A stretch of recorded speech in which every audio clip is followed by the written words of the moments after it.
catching that. Thank you. Welcome to tonight's Parks, Recreation, and Open Space Committee meeting. We have Mark Teague from PlaceWorks and Lucy Rollins from PlaceWorks. And we'll turn it over to Mark to pick up where we left off the last time. Welcome. Thank you. And let me share my screen.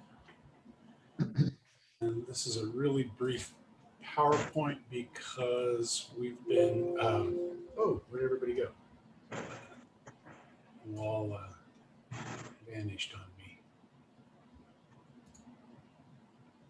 Sorry, I'm old school. I like to see what I'm talking to. There we go. Okay, we're going to focus on policies, not so much PowerPoint tonight. So as soon as I go through this really brief part that you've already seen, we'll open up a document and we can all edits and so forth for this very important topic for the town. These are the available documents. There are lots of things to read, lots of things to go through. I would recommend you kind of skim through some of these and know that they're there when you start reading the actual elements, because that's when it'll be valuable to go, oh, where did they get that? Oh, that's where they might have gotten that. So, okay. For this one, we've summarized some comments. There weren't really a lot of comments that dealt with, in the land use committee, we actually went through certain comments individually.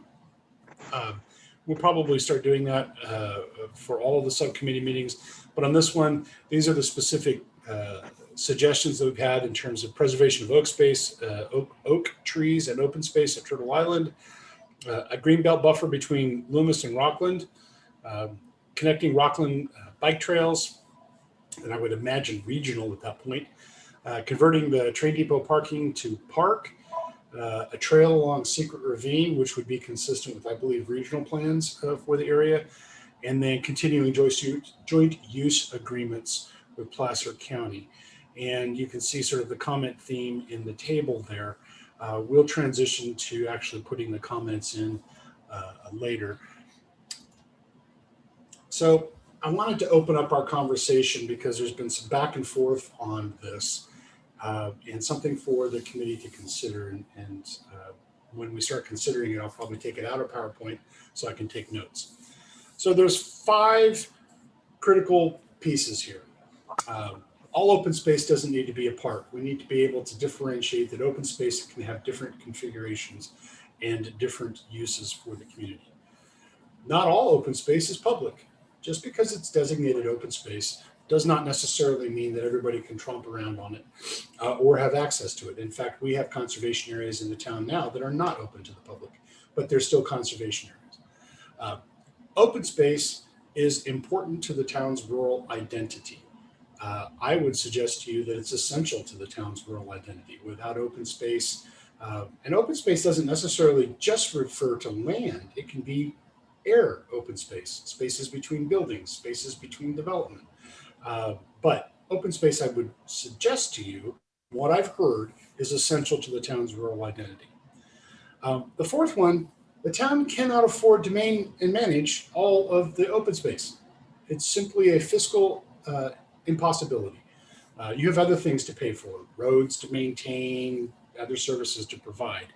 So the last item is we have to be creative in how we do this. There needs to be some creativity in terms of how we assign open space, how we account for it, and at the end of the day, how we partner with others to make that open space available to town residents. And the town has been doing that. We have joint use agreements with schools. We work with the county and the larger regional park system. There's nothing on this page that I think should be necessarily surprising to anybody, certainly on this subcommittee.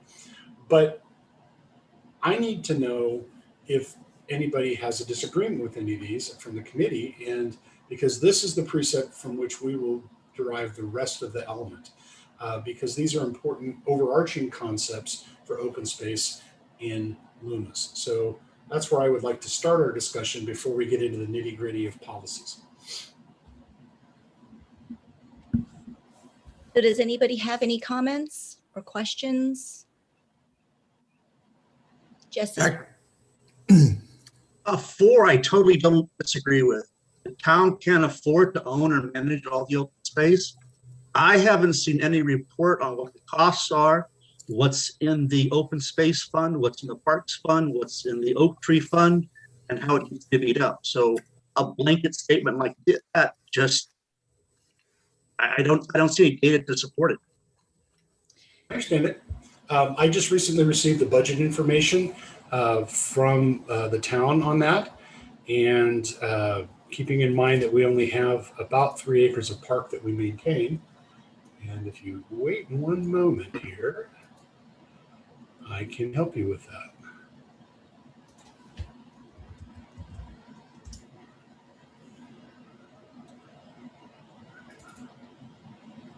Come on. Annually, the town spends $16,000 on water and $21,000 on maintenance for both parks. And they probably spend another $2,000 on repairs and other maintenance. So that's about $37,000, let's call it $40,000 for about 3 acres of parkland every year. Miguel, go ahead. Hi, can you hear me? Yes, sir. It's not Yeah. 3 acres. He's got it wrong. You got 5 acres in Sunrise Loomis that the town maintains and owns. And then the little park downtown, I don't know, maybe it's 1.5 acres. It depends what part of it you want to call a park, but we definitely have more than the quote 3 acres. Fair enough. 6 acres then. Okay. I think Russ, did you have a comment? Yeah, I don't know where we think the money is, but I'm definitely think that we can't afford to manage all the open space that we might propose, especially when we can't get our roads fixed. And I agree that there does need money to go to open space, and we definitely need it. But with all the for example, in the development that we bought at the foot of Walnut, they've mowed and they've done a lot of things, but the maintenance there has not been great. And I think that it's expensive. I think we don't realize how much goes into that. Rebecca?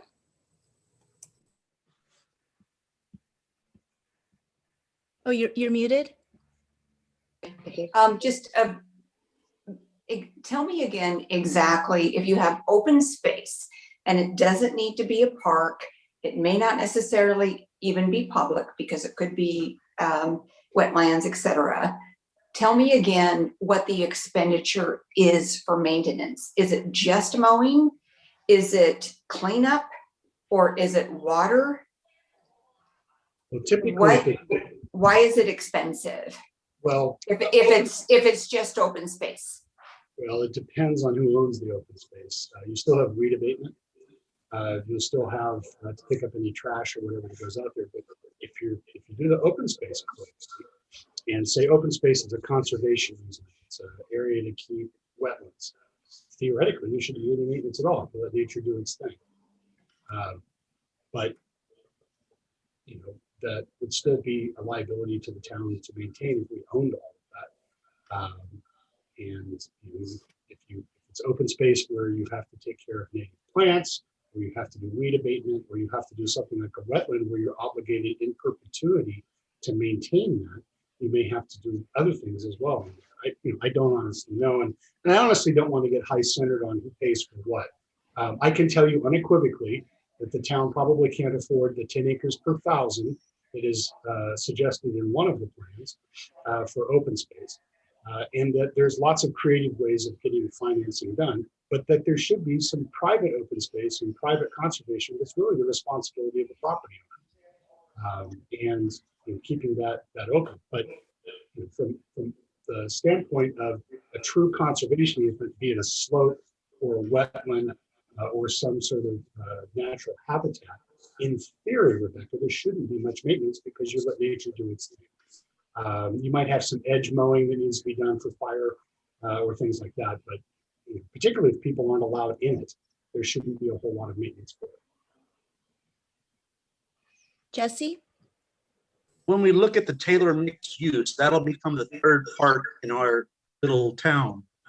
The Taylor mixed use is paid for through a maintenance fund or a maintenance district. So again, when we say we can't manage or afford, there are ways to pay for it. And again, Absolutely. one of our ways, so using that statement, I'd like to say we can't afford not to have open space. This is not for us. This is for the future. This is for Loomis for forever. You pave over or build over those open spaces, it's never coming back. Okay, so what if we modify this statement? Because I think maybe we're getting a little high-centered on something that I did not intend. Sorry. No, that's fine. It's my bad for not doing it. Without financing mechanisms. Right? So there's going to need to be some sort of financing mechanism in place, be it a Melrose associated with a development, be it a quarter-cent sales tax that gets put on things in the town, be it some form of outside maintenance thing. Maybe we say currently can't afford to manage all of the open space without a financing mechanism in place. Does that help, Jesse? I'm not suggesting there not be open space at all. I'm suggesting that there's a cost for the open space and we need to account for that when we're adding to the plan. That sounds good. And then the other thing that you and Anders have done a really good job of reminding us is that the general plan is supposed to be the vision for the next 20 to 50 plus years. And so while the town may not have the economic means now, who's not to say that, you know, in the future, we may be just, you know, flowing with money. I think the one example that comes to my mind is Sierra de Montserrat, because they had 200 acres of open space that they wanted to give to the town, but the town didn't have the financial means to be able to maintain it. And I do wish that there was more opportunity at the time to explore, you know, maybe having, because they do have a conservation easement now, maybe having joint use with the public.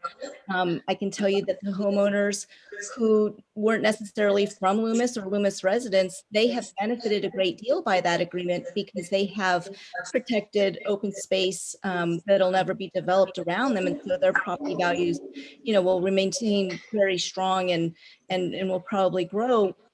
But I'm still trying to figure out how the community has benefited, you know, in terms of that deal. So I just think that, you know, there are some lessons we can learn from the past.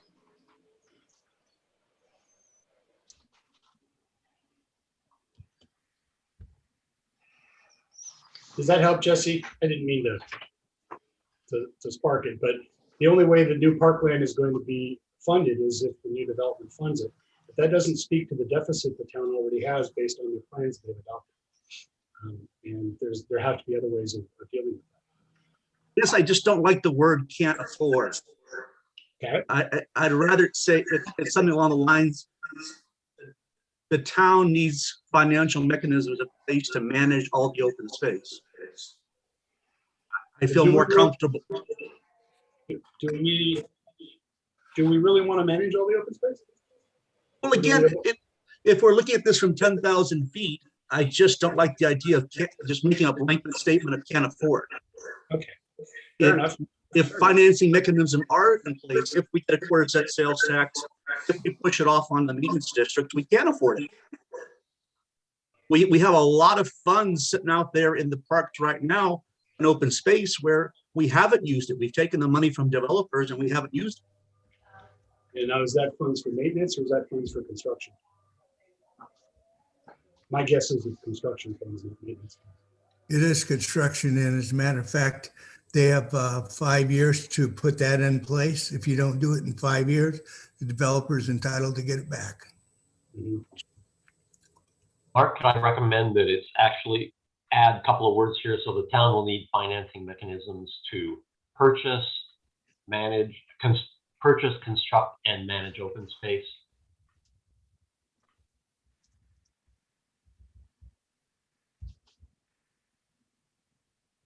What do you guys think of that? I'm happy. Okay. Well, Especially I if it's a agree. brain tip to- I agree about the partnerships. I think for me, the most important thing is just access, public access, so that community members can benefit from the open space.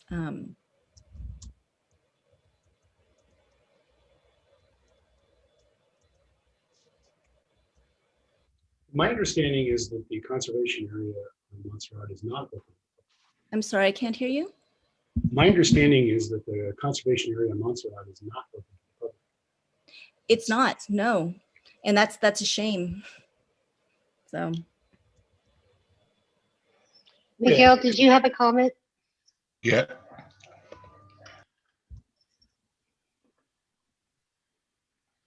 Eden? Yeah, just a quick Okay. comment. There. Can you hear me? Sorry. Okay, go ahead. No. Okay.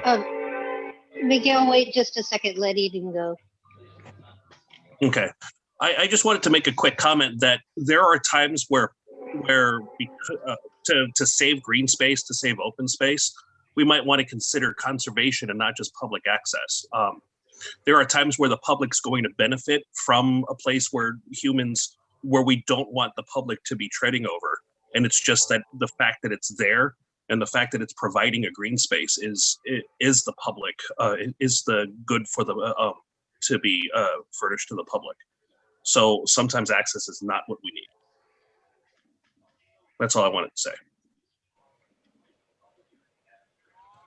Okay, Miguel. Can you hear me? Yes, sir.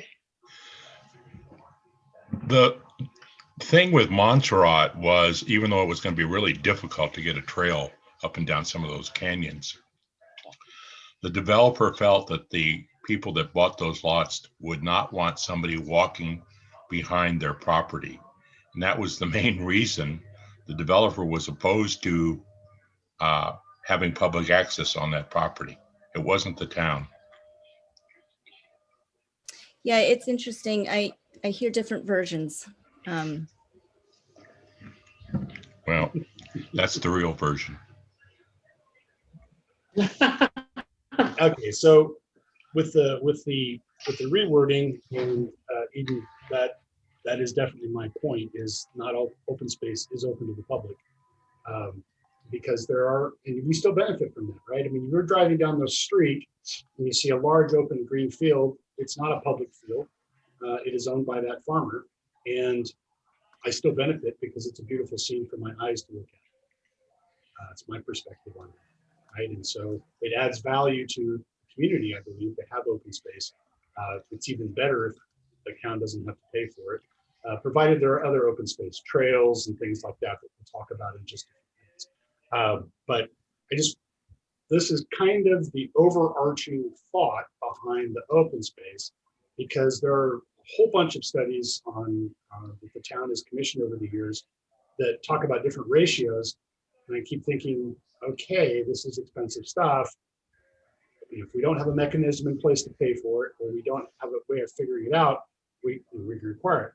One of the things too that we need to think about as we're doing the open space element is that we may already have a deficit of parkland and open space. That we can't hang on the new folks, right? We can't ask them to fix our problem.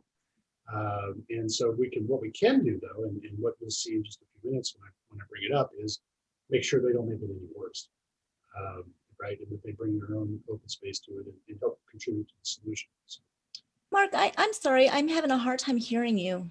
I don't know if interesting. anybody else is. I know. Can you hear me now? Yeah. Better. Yeah.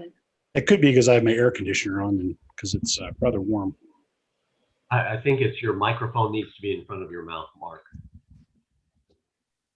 How about that, Andy? Oh, hey, that's perfect. Maybe if I hide behind, can I hide behind the microphone? Okay, I apologize. Normally people tell me to shut up. You guys actually can hear me. All right. So let me pull up the document so we can go through that and we can get the committee to help me. Let's get rid of the land use. Yes, that was our last meeting. Bonnie doesn't want to see that anymore. She spent 2.5 hours with that document. Okay, this is the one we want to talk about. And So let's go down to goals and policies. This is all preamble stuff. This is all things. I did recently receive all of the joint use agreements, the timelines, and everything associated with them, along with the budget information. So we'll make sure that gets out to the committee once we've summarized it and isn't scattered in 9 different documents. Regional facilities. Mark, Okay. Mark, speaking of the budget information, I don't think you got the funds that are available in the Oak Tree Fund and some of the other funds, but there are constraints on how those are used. So that probably would be worthwhile Okay. Noting here also, you know, Okay. Because they are funds, but like the oak mitigation funds are very specifically how they can be used and where they can be used. So fair enough. Yeah, I had simply asked for maintenance funds. I wasn't too particularly concerned about construction and acquisition funds. And in the government world, a dollar isn't a dollar. There's always strings attached to it. And depending on what those strings are tied to is what you can spend them on. So we can collect money all day long from developers to build capital improvements. Getting maintenance funds for that is a completely different mechanism. You can't commingle the funds. So you could have $1 million in your park fund and not a single dollar for maintenance, and we still can't spend the money on it. So that's confusing for the public to understand, and it's frustrating for the public to understand as well. But we did that. So one of the things that we talked about early on was maybe we should focus more parkland in the center part of town as opposed to at the periphery, where the lots get really large and there's big lawns to play in and big open areas to play in.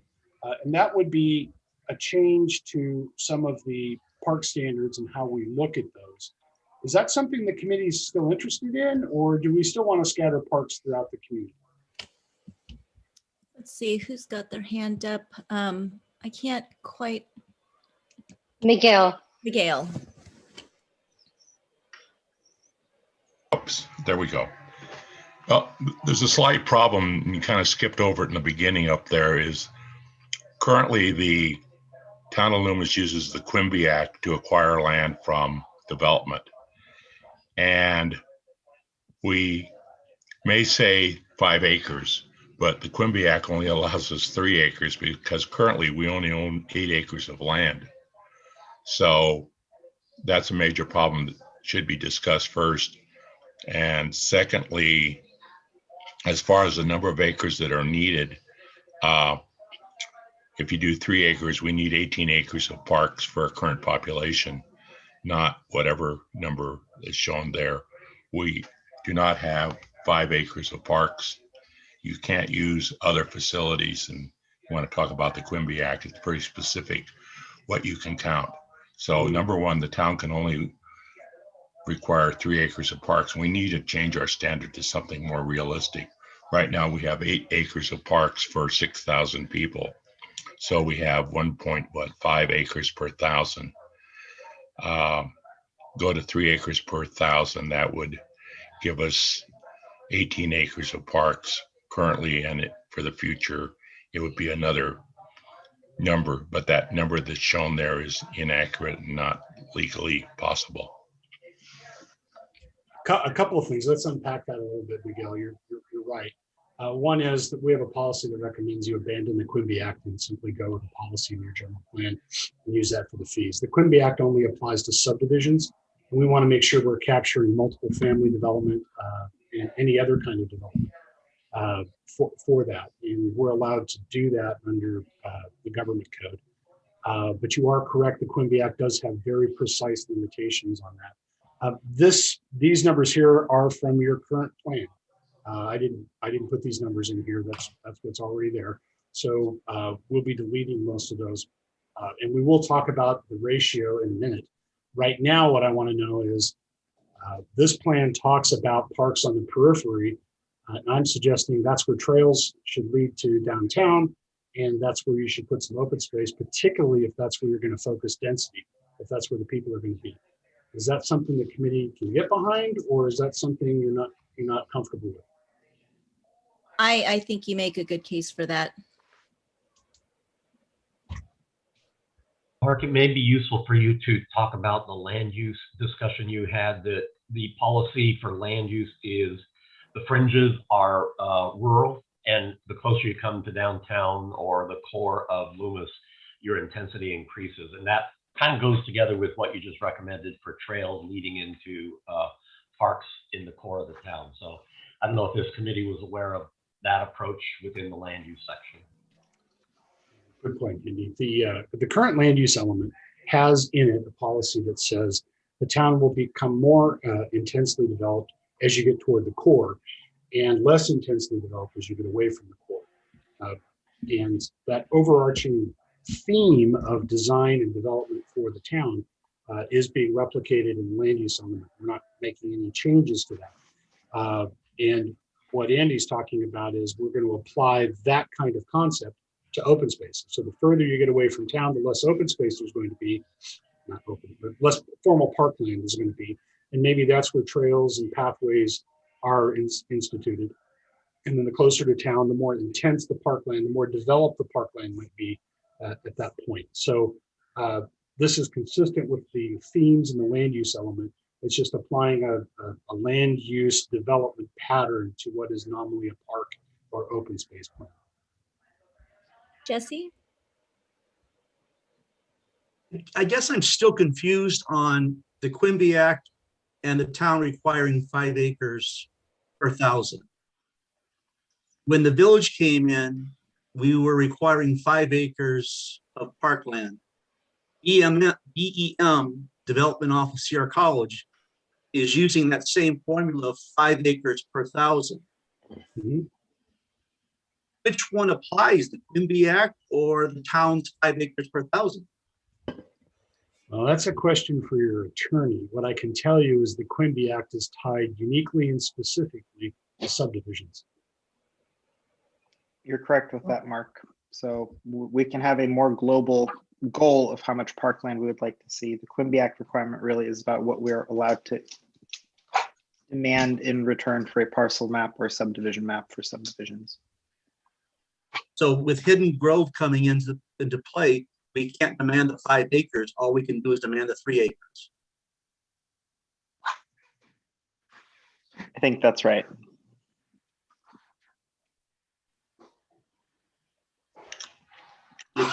You think, or you know? I'm sorry. I'd have to look at it more closely. I'm not really equipped to do on-the-fly research into the details of that right now. So I'm sorry, not to put pressure, but to me, this is important. That was a big argument when the village came in of how much park space we were entitled to. And looking at BEM on the Hidden Grove project, we're still going through what they've provided us so far. We're still looking at what requirements apply to the project, and we're looking at how the proposal lines up with the current general plan. So this is definitely one of the issues that's on our list to analyze, but we're not really ready to discuss that here today yet. Thank you. Mikhail? Yes. I don't know why there's a big discussion about the Quimby Act. I've been debating it with our town attorney for 10 years. It's pretty evident if you read the act exactly what it says, how you determine the acreage you're allowed. And there's no question as far as what the Quimby Act says. Now, did the consultant say the town was going to get rid of the Quimby Act? Not get rid of it, it's a state law, but we'll move our fee away from the Quimby Act as its sole purpose, because Quimby Acts only apply to subdivisions, and we want it to apply to every residential unit. The Quimby Act is just one mechanism to exact parkland fees. The city has the power to exact all sorts of other fees related to open space and parks. And so what Mark is proposing, to have a more general fee that we can require a multitude of different types of developments that extends far beyond what the Quimby Act allows. Could I recommend we stop talking about the funding of parks at this moment in time, because that is generally an implementation measure, not goal and policy. And we just today got information from the town on the cost. My recommendation is let's get to the goals and policies and then come back and have either Roger or somebody who's familiar with the funds actually discuss funding and what's available and what's not available. We're really not ready to discuss that tonight. So we should be talking about the goals, objectives, and policies. Okay. That's fair enough. Okay, So- so let's go back to center of town, more park, out of town, more trail. Not mutually exclusive necessarily, but is that okay with the committee? Does anybody have any comments on that? Yes. Okay. Jean,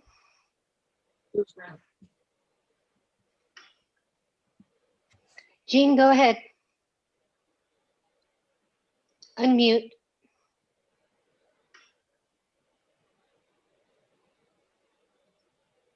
Okay, the funding aside, and I like the idea of trails into town, but if the town could afford it, I think it would be a wonderful thing to have an open space park or area that doesn't need more than just general maintenance. In other words, not a lot of facilities somewhere out in a rural area, so that the people that live in town would have an area that they could go to and enjoy the open space, a natural area that wasn't necessarily just along a trail.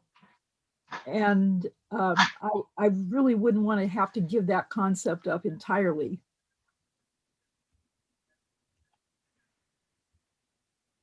I don't know that they're mutually exclusive. My recommendation would be if you want a regional park, then cool, we can certainly put that in the plan. I'm talking more about neighborhood parks and things like that. The big regional stuff where you might partner with the county or partner with a conservation agency or even all of the above to create a large park that the town would be part of. Certainly, as far as I was concerned, wouldn't be excluded from this. I'm talking about the stuff the town would predominantly focus on.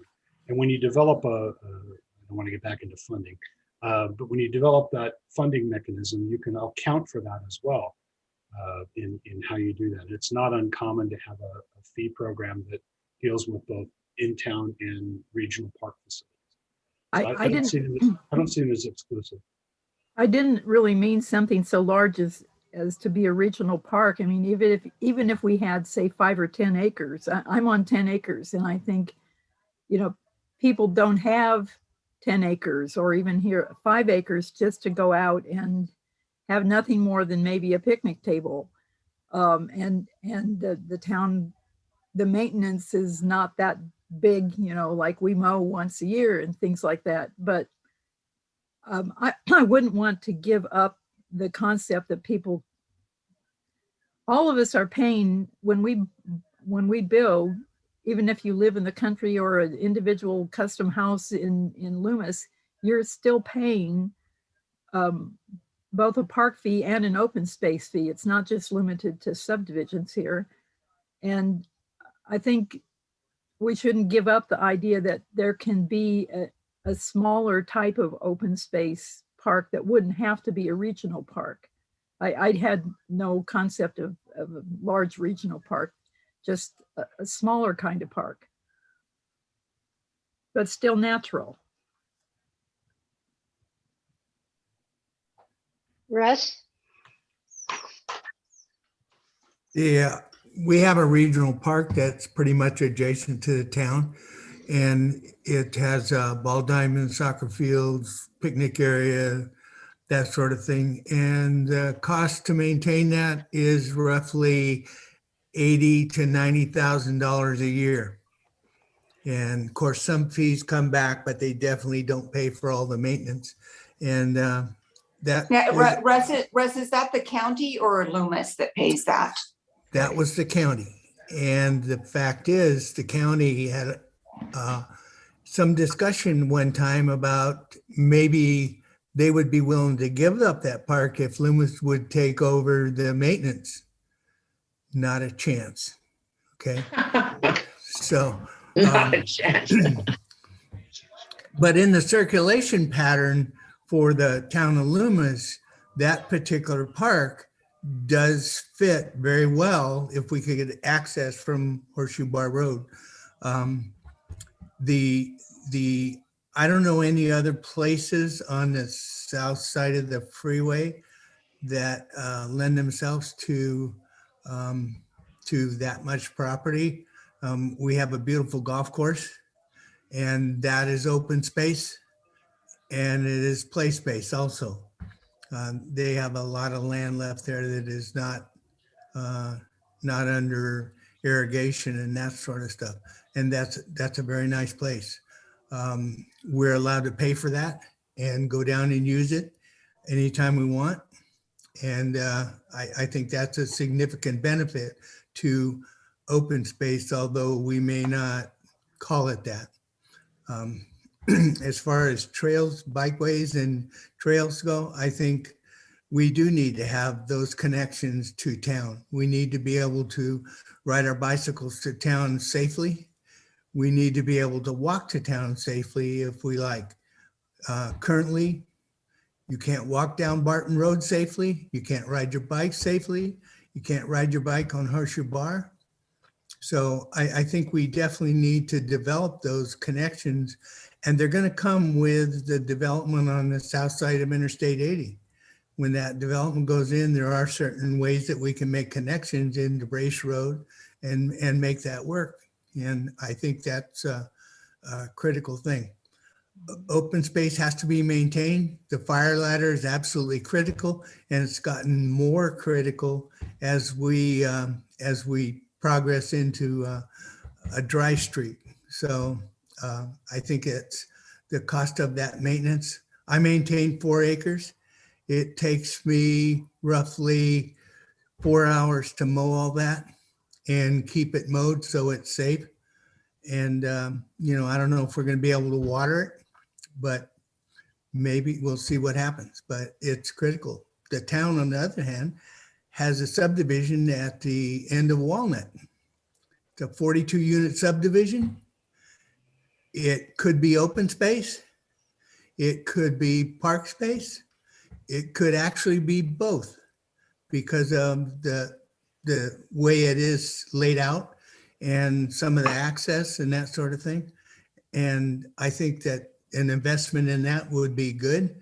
The town paid for the property. The town owns the property. However, that was a subdivision which could have taken care of our housing and may still be able to take care of our housing.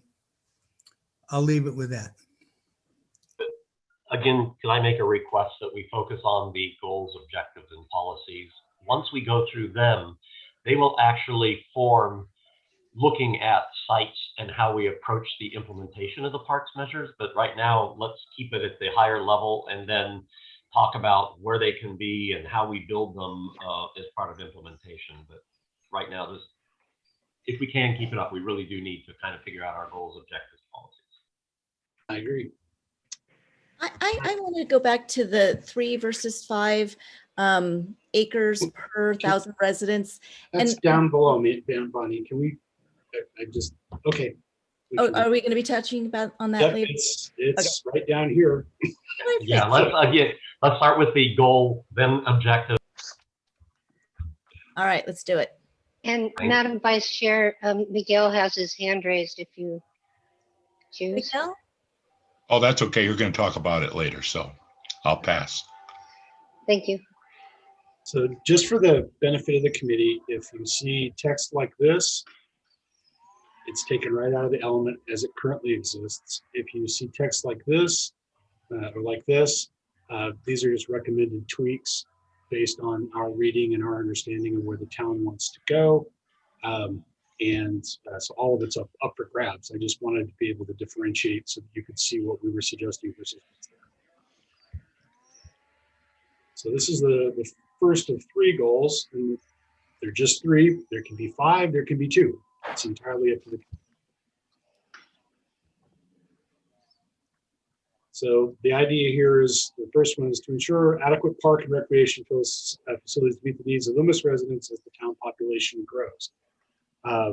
The idea behind this is, regardless of whatever ratio is selected, we don't want any new development to make the ratio worse, right? We don't want anybody to develop without providing some means of compensating the town for either providing the open space, paying the in lieu fee, or some combination thereof, or providing their own open space, depending on how we look at it.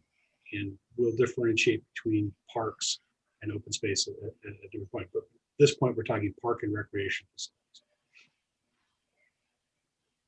Does anybody have any comments on this? I've got a comment. Okay. I'm not sure we really need a multi-use community center unless it was an addition to the library.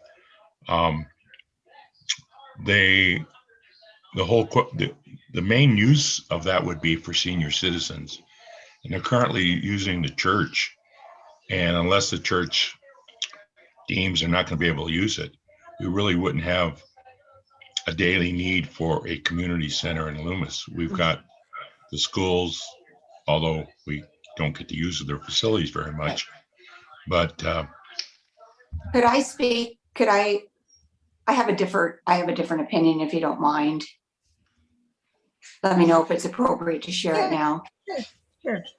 Yeah, so I am a member of the McLaughlin Community Orchestra, and it's growing. Greg and Nancy got a grant, and we're in our second year. And of course, COVID didn't help, but we're getting pretty big and we're getting pretty good. And the only places that we've been able to play are the library, just crammed into this tiny room, or the platform in front of the train station at the last Eggplant Festival. But it's not his studio is not big enough. There's a lot of background noise, but his studio is not big enough to accommodate the musicians and the audience at all. And I do believe that there is no place for live music or theater in Loomis. And that's the reason why I think it should be included. And I mean, really what happened with the Del Oro beautiful, gorgeous performing arts center at the high school, for which they got financial funding for, it's unaffordable for Greg and Nancy to use that. Its use fees are so high. And so it's like they got government funding for the perfect venue, but it wasn't paid forward in terms of its use as a community place for live music and theater. Thank you. Thanks, Rebecca.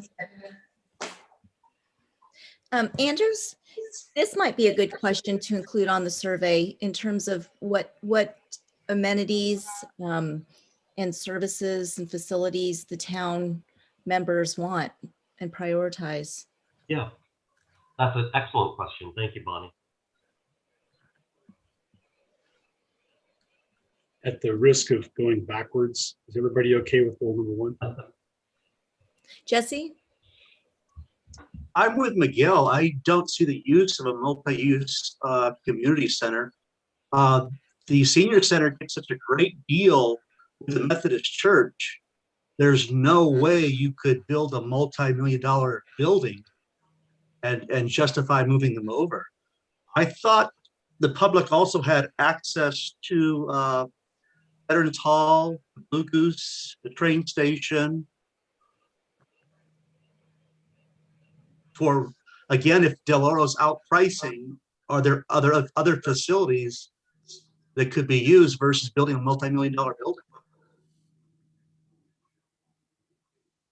I know that it's just essentially about, is there a venue that can accommodate, again, I'm specifically talking about musicians, you know, enough musicians with all of their instruments and stands and chairs and room for the audience. Eugene?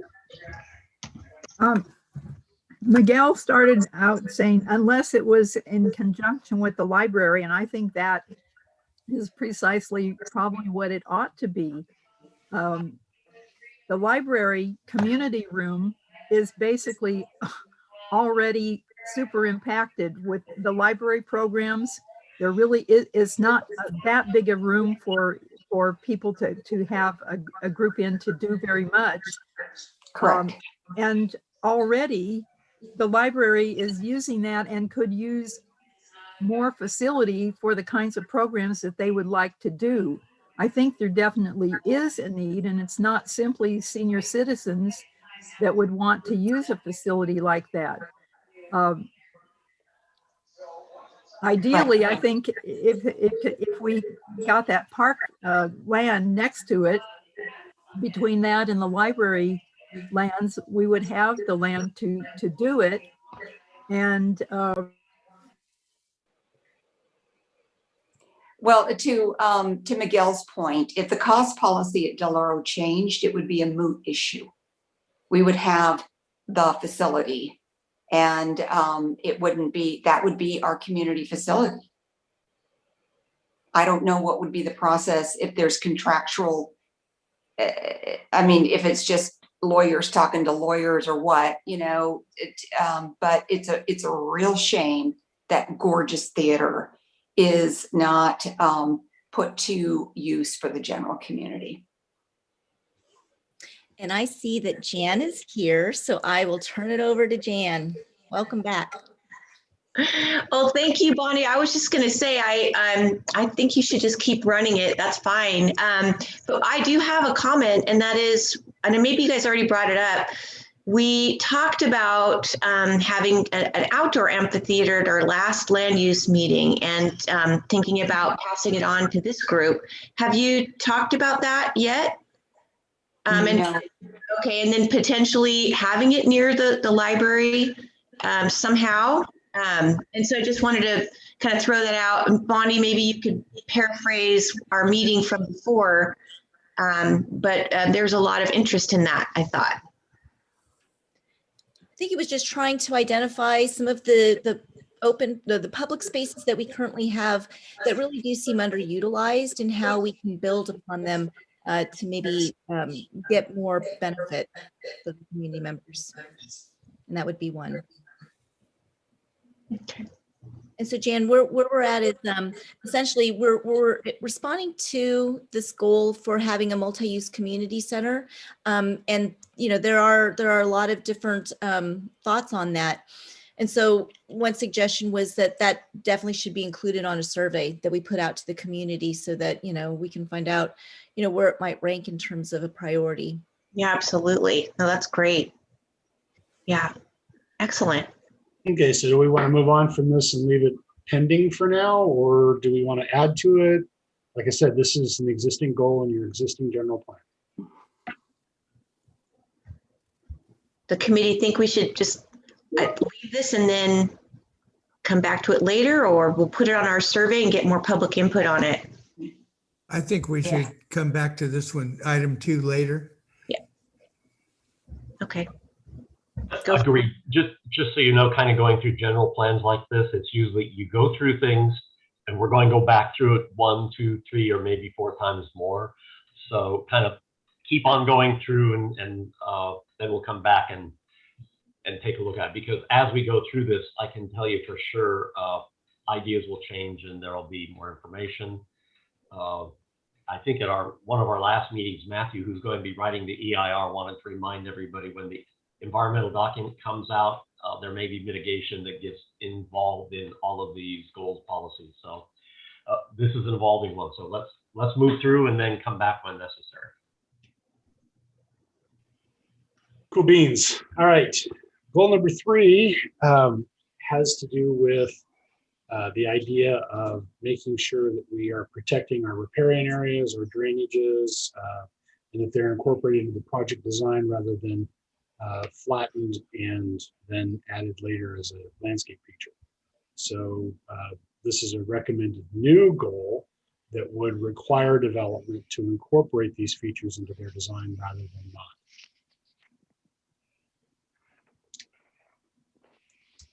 That sounds. Any comments from the committee on this one? Looks like a good goal to me. I agree. All right. Sweet.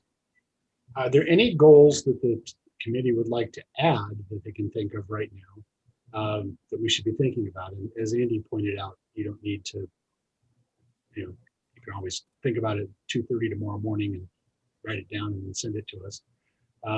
But as we're going through the rest of the discussion, if there's something that you think is missing from the goals, we should do that. Remember, a goal is an overarching end game for the town. It's something we may never achieve, but we're going to strive really hard to make happen.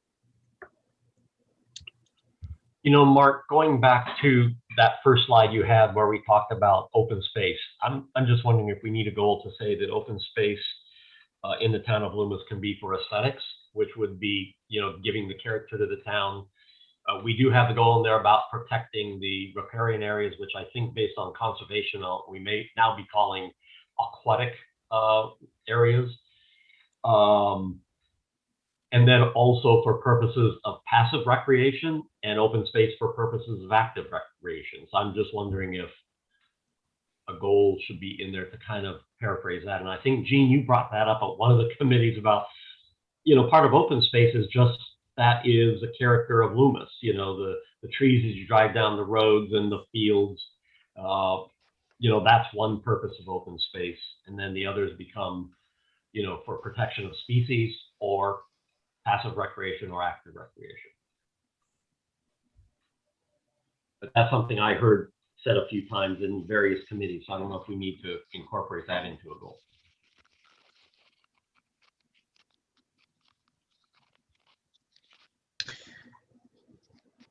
Is Gene on? He's muted. I saw a couple of head shakes, yes. So Gene, do you have a response to that? I can't see her, so. She still muted, her hands up. Oh. Gene, can you unmute? I agree. I think that probably is a good idea because when we're talking about open space, we are talking about essentially that aesthetic kind of feel of Loomis for the rural areas that make it a lot of what it is. And I hadn't thought about it, putting it as a goal, but that makes some sense if we did that. Now, are when we talk about typically passive parks, that's what I'm thinking about, open space kind of park. Active parks are what we typically are talking about when we talk about parks, more developed parks here. So are we looking at those separately or the same or what? No, I think that's a good distinction, actually. I like that. It is. And that could be a definition in our glossary, Mark. But yeah, if we decide to use the term parks as the active recreation spaces and open space, which could be aesthetics or passive recreation, trails, etc., that would be helpful. If I could ask something at this point, I mean, I would always love to have open space in our town, and it's preserving, our beautiful landscape that we have it. But I look at Montserrat and I say, they have open spaces that humans aren't allowed to walk on. And I just wanted to open that up to discussion because as a little kid running around in the country, we didn't have somebody saying, get off my open space. So how do you guys feel about that? I just kind of want to understand what was the thought process on that. Because it seems like if you have an open space that it should be enjoyed by people. So anybody have any comments about that? I do. I actually spent some time running around myself around the Loomis area, and I've always liked to be able to walk out in the areas that now sometimes are protected. And I don't think we ever did any damage to it. But Hidden Valley is where I kind of grew up. And one of the things that I think that relates to some of that is is just being able to walk a trail out by yourself or with other kids. And so I think that's important. One of the other things that I think is happening that we need to think about is, as I've driven around lately, I all of a sudden see fences right at the front property line that are wood you can't see through. And so that significantly takes away the open space as far as I'm concerned. It cuts it down. I can't see past that. And I'm really not interested in what the people are doing there. It just, I like the open space myself. I like to be able to see. At one time, someone told us that she wanted to see nothing out here but cows. Well, we don't have many cows left, but we do have places where there's not fencing and it's not offensive to the community. It is part of the rural character. Yeah, so is there a way, and if, I don't know what the committee feels like, but I don't know, I feel like if there's an open space designation, I hate the fact that, I mean, you want to protect it from somebody vandalizing it or for fire or something like that, but it doesn't make sense to me growing up here to have open space that humans can't go on. So that's all. I might be able to touch upon that a little bit. I mean, I think there are some circumstances where you need to protect, but I'm not an expert in that area for sure. How about Mark and ourselves kind of get together and talk about a potential policy? Because I think, Jan, you just hit on one of the characteristics of Loomis that I don't think anyone has talked about before, is that characteristic of it's rural and you kind of go where you want to go and you're not constrained. And I'm not sure how to write that up, but I think that's one of the things I've heard people talk about that is a character of Loomis. So Mark, I think we have some noodling to do on that one. Yeah, and I can borrow from it because I grew up in Great Britain, and you can wander wherever you want. They have paths everywhere, but they developed before horse and buggy and all sorts of things. But yeah, let's noodle on that, Andy, because I really like that idea. And was it Russ that brought up the idea of fencing and opacity at the property line, the front property line?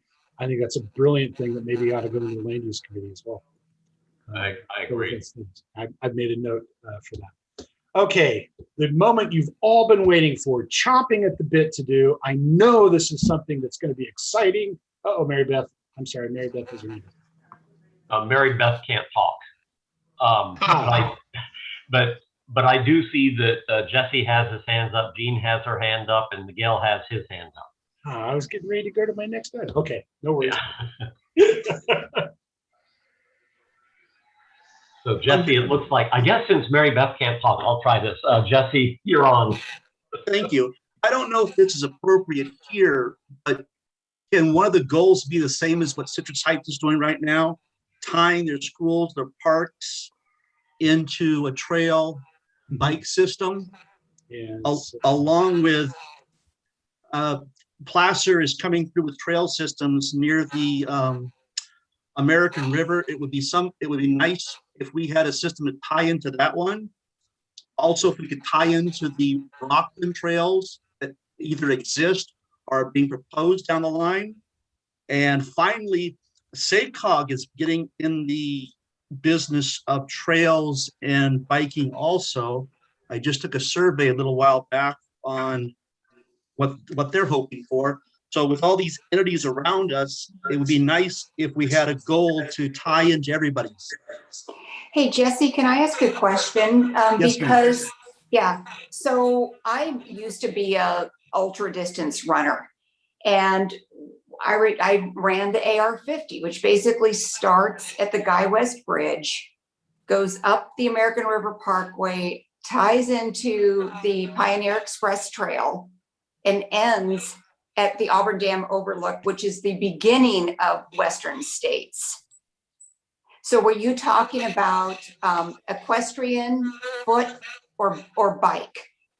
I'm talking about I'd like to see everyone have an option. I know the Pioneer Express Trail comes closest to us, and that ties into the American River Bike Trail. Yes. It would be a great thing for us to be able to tie into theirs and use it. And then again, Rockland's got some great bike trails. It'd be nice to tie into theirs.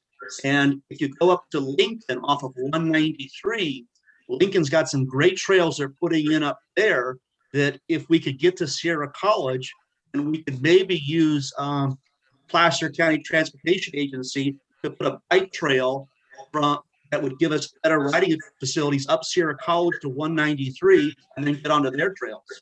Yeah. Okay. Yeah, You- because American River kind of ends paved. It ends at Beals. Well, the Placer County is developing a trail system with their stated goal that you can go from Lake Tahoe to the American River Bike Trail through Placer County. So if you take a look at the Placer County Trail and Master Plan, they have quite a bit in there, but that is their intent, is to develop trails. And you can actually already do that right now if you're a person or a horse. Good. And then, so I think the goal should be connecting your goal 5, connect school, and then the regional trails. Definitely. Right. We'll wordsmith that, Andy. I just left a note. Thanks. Agreed.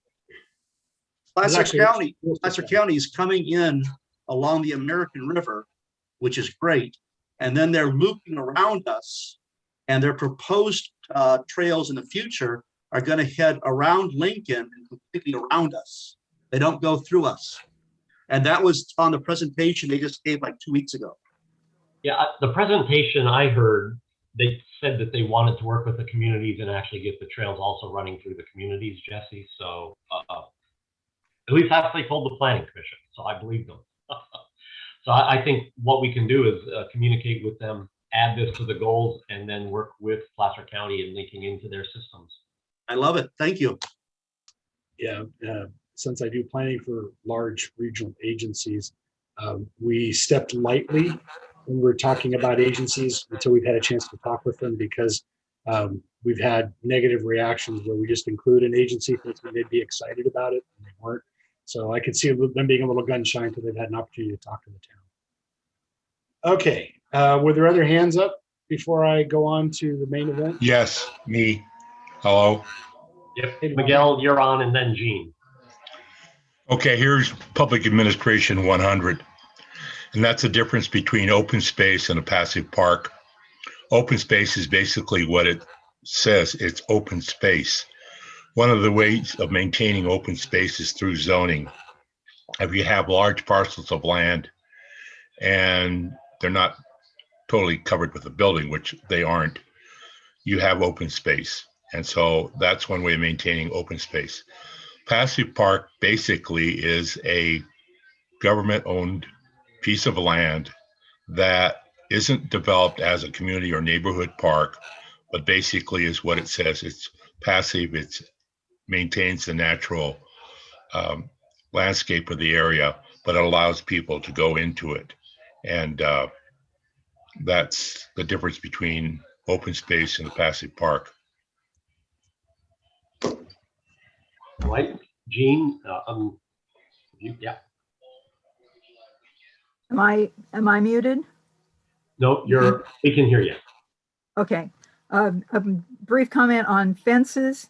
The Planning Commission spent quite a bit of time developing the fence ordinance because this has been a problem from time to time. We do have rules about the fence height and materials and things like that. It's just sometimes people either ignore it or are ignorant of it. And Russ and I both know what happened right in our neighborhood here, where it was a 6-foot high wood fence, and the town did have to come by and say, sorry, you're going to have to take that down to 4 feet. But we do have rules. It's just that they don't always get followed, and then somebody has to follow up and get it fixed. What's important, since you have a rule and discussed it, that we do have a goal and policies regarding that support those rules. So, Mark, I think it probably more as a policy that would fit under some of these goals that we need to take a look at about, keeping the fencing open or keeping reduced fencing?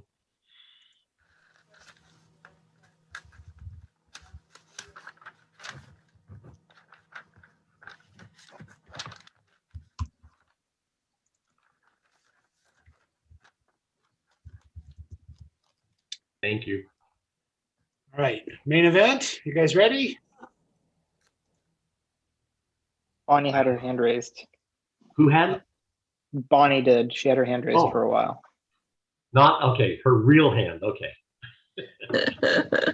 Hi, I just wanted to emphasize the safe routes to schools, to connect the schools with the trails. I think that's really important.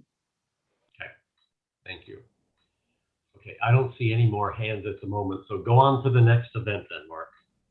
All right, it's traditional and somewhat normal to establish a parkland per 1,000 or per 1,000 population. It's just an easy metric for everyone to figure out, although all sorts of discussions. You have a rather interesting ordinance that does things differently, but we're not going to talk about that right now. What we're going to talk about is the number, and there's all sorts of different. 5 is kind of the default for the various reasons we've discussed previously. Your current ratio, I think, what is it, Miguel said, 1.5 or so per 1,000. This would be for new projects, and the idea would be that it would apply to everything or every residential project. Now, I'll throw you a loop after we've had this discussion, but for now, let's talk about what the town thinks is reasonable for parkland moving forward. And honestly, you've studied this multiple times over the last decade. I think it's time to pick a number and move on, and then we can adjust the number later if it's deemed too low or too high. But at the end of the day, we need to establish what the town's goal will be, if you will, for new residential parkland requirement. And then later, once we figure that out, then we can talk about how we account for that, trails, whatever. But right now, we need to talk about the ratio of parkland. So without further ado, go.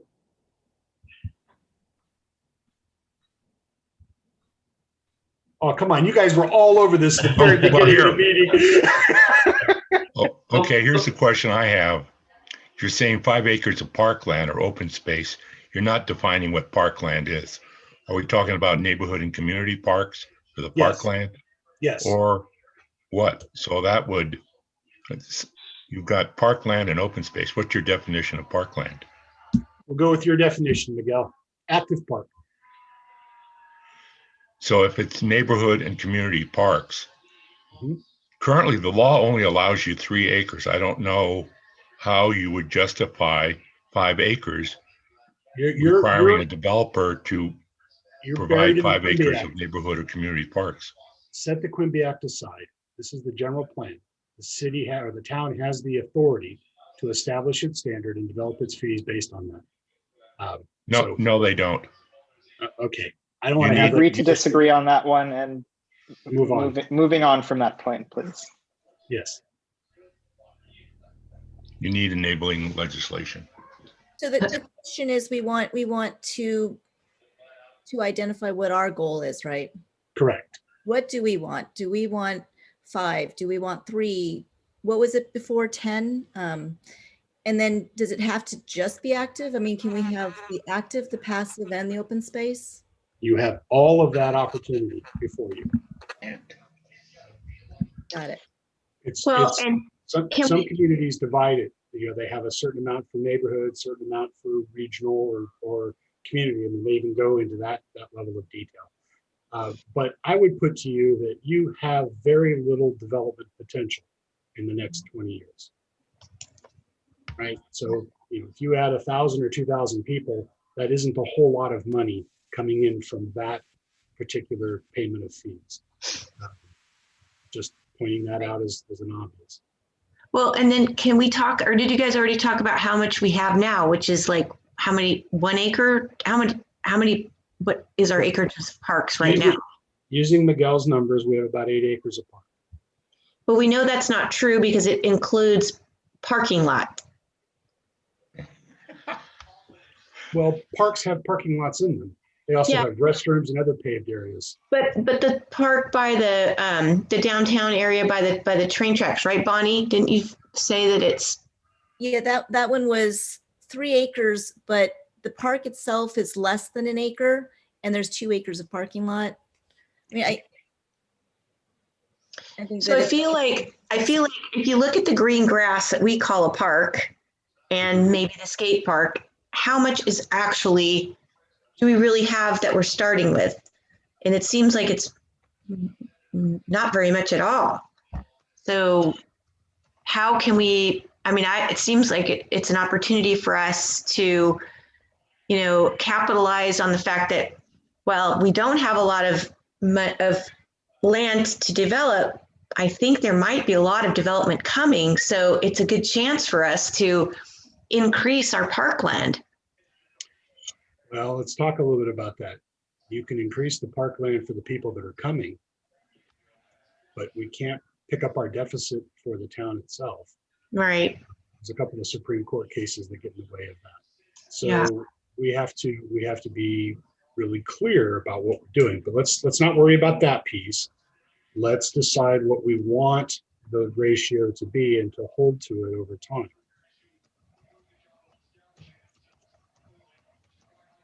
We have Miguel's hand up right now.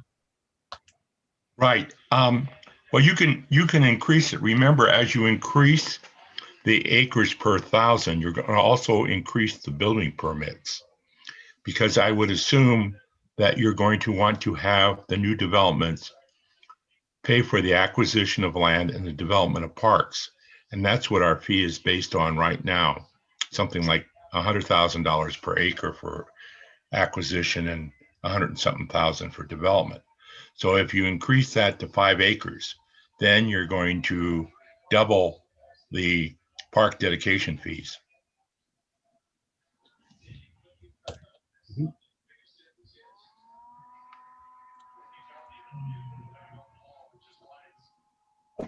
And Mark, you mentioned 5 tends to be the default. Is that correct? Yes, at the risk of falling back down the Quimby hole, that's the reason that number gets used mostly in California. Isn't it already 5 acres, Mark, on our general plan? I believe that's what it is now, yes. Okay. So we have this interesting multiplier that I find fascinating, where we charge more for single family than we do for duplexes, triplexes. I have to dig into this because this doesn't make any sense to me. This is backwards. But I don't know what the thinking is on that. Let's not talk about the dump. No, not going there. Old policies objective. Let's get up there and then. Yes, sir. Yes, sir. Yes, sir. I'd like to start with 5. So keep it the same. Right? Is that what you're saying, Bonnie? Keep it the same? Yes, but maybe have more teeth so that we can actually achieve it. Yeah. I'd like it to say 5 acres, no parking lot. Okay. All right. I like it. Well, the other, maybe getting into the weeds, but most parks are going to have some facilities, so there could be a percentage of the park, should not, some percentage that can count for the parking and the restroom or whatever is necessary to go along with it, and not just limit it, I guess. Or was that Russ who said that, or Jesse? Just say, I guess you could say 5 acres of park, without facilities. I don't know. I like the fact that you gotta have facilities.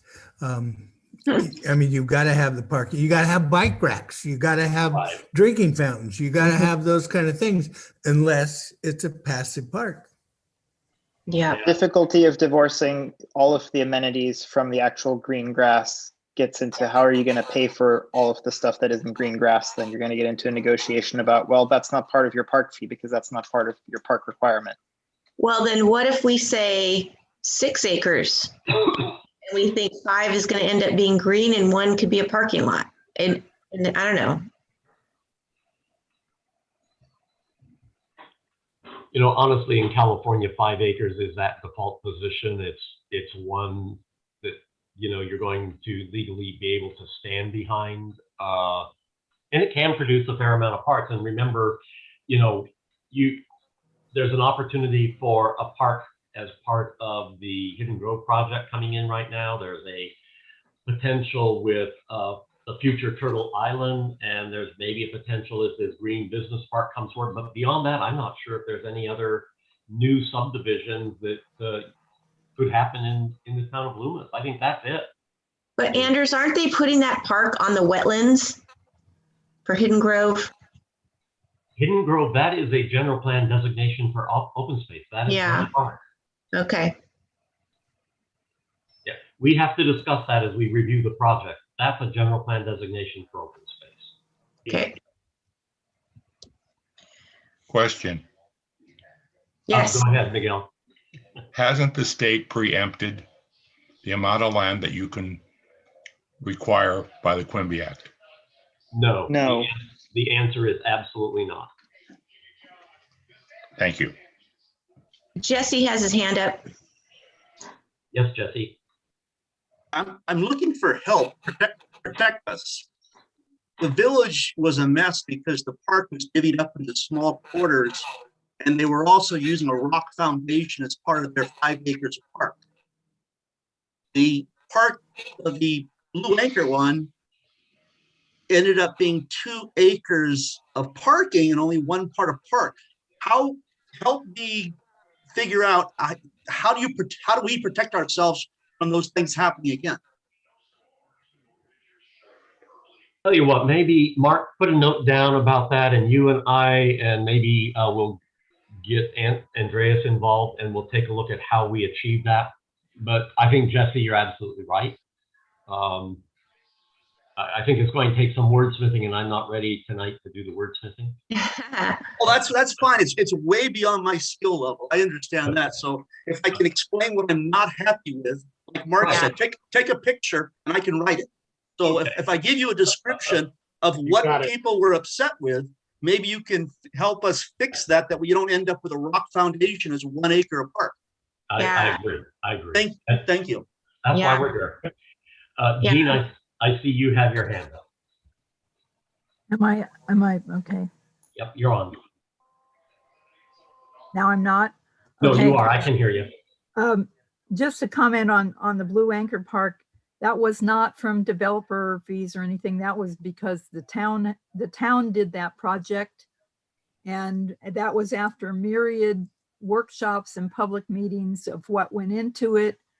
And so basically the town, we took it upon ourselves, and that's what we put in there. So we can't really blame that on a developer someplace else. That was, the town did that. And it also provides more parking for the businesses that are there too. So I don't know if that's the best example to keep using for inequity between parking and the actual green space of the park. It's something we can look out for, but I don't know if that's the best example to keep using as the, the whipping boy for that. Can we insert the words viable and usable parkland in that goal instead of just 5 acres of parkland? Can we just can Andy and I all get together and work out some wording? We kind of know where the committee wants to go. The problem with inserting a bunch of adjectives is that I then have to define the adjectives. And then I have to make sure everybody likes the definitions of the adjectives, and it just starts to go down this rabbit hole of linguistic nonsense that starts to read like every other legal document. So what we're trying to do is come up with something clear, and that may involve a descriptive paragraph at the beginning of the element that says this is what we mean by park. Yeah. And that may be as simple as it gets, and that we can even talk about coverage and percentages and whatnot. I think we know where we're going. Would that offend you, Jan, if we just did that for right now? Heck no, you never offend me, Mark. Okay. Even though you're not going to take up my idea, I am not hurt. Right? I'm in trouble now. I Too know late it. to be hurt. Move Okay. on. I hope, Andreas, you weren't offended by Mark talking about the attorneys getting involved with language. Nope, the easier we make this definition, the easier it'll be to interpret whenever we need to down the line. So I'm all for a very simple definition, means less work for me in the future. This is why we're going to be friends. Okay. So this is linked to the goal up above for a civic center and or a community center.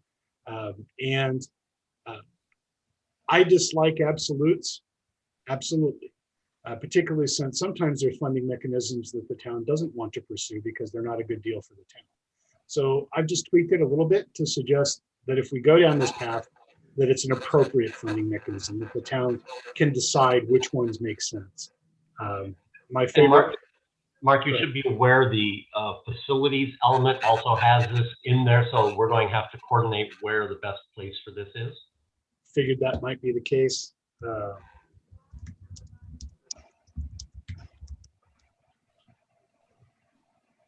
Imagining, Andy, that when we finally get this beast in one location, there's going to be a lot of that cross.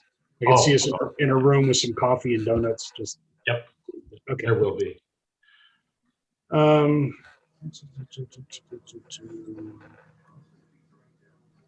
have this marked as deleted, but I can't remember why. I think it's just repetitive.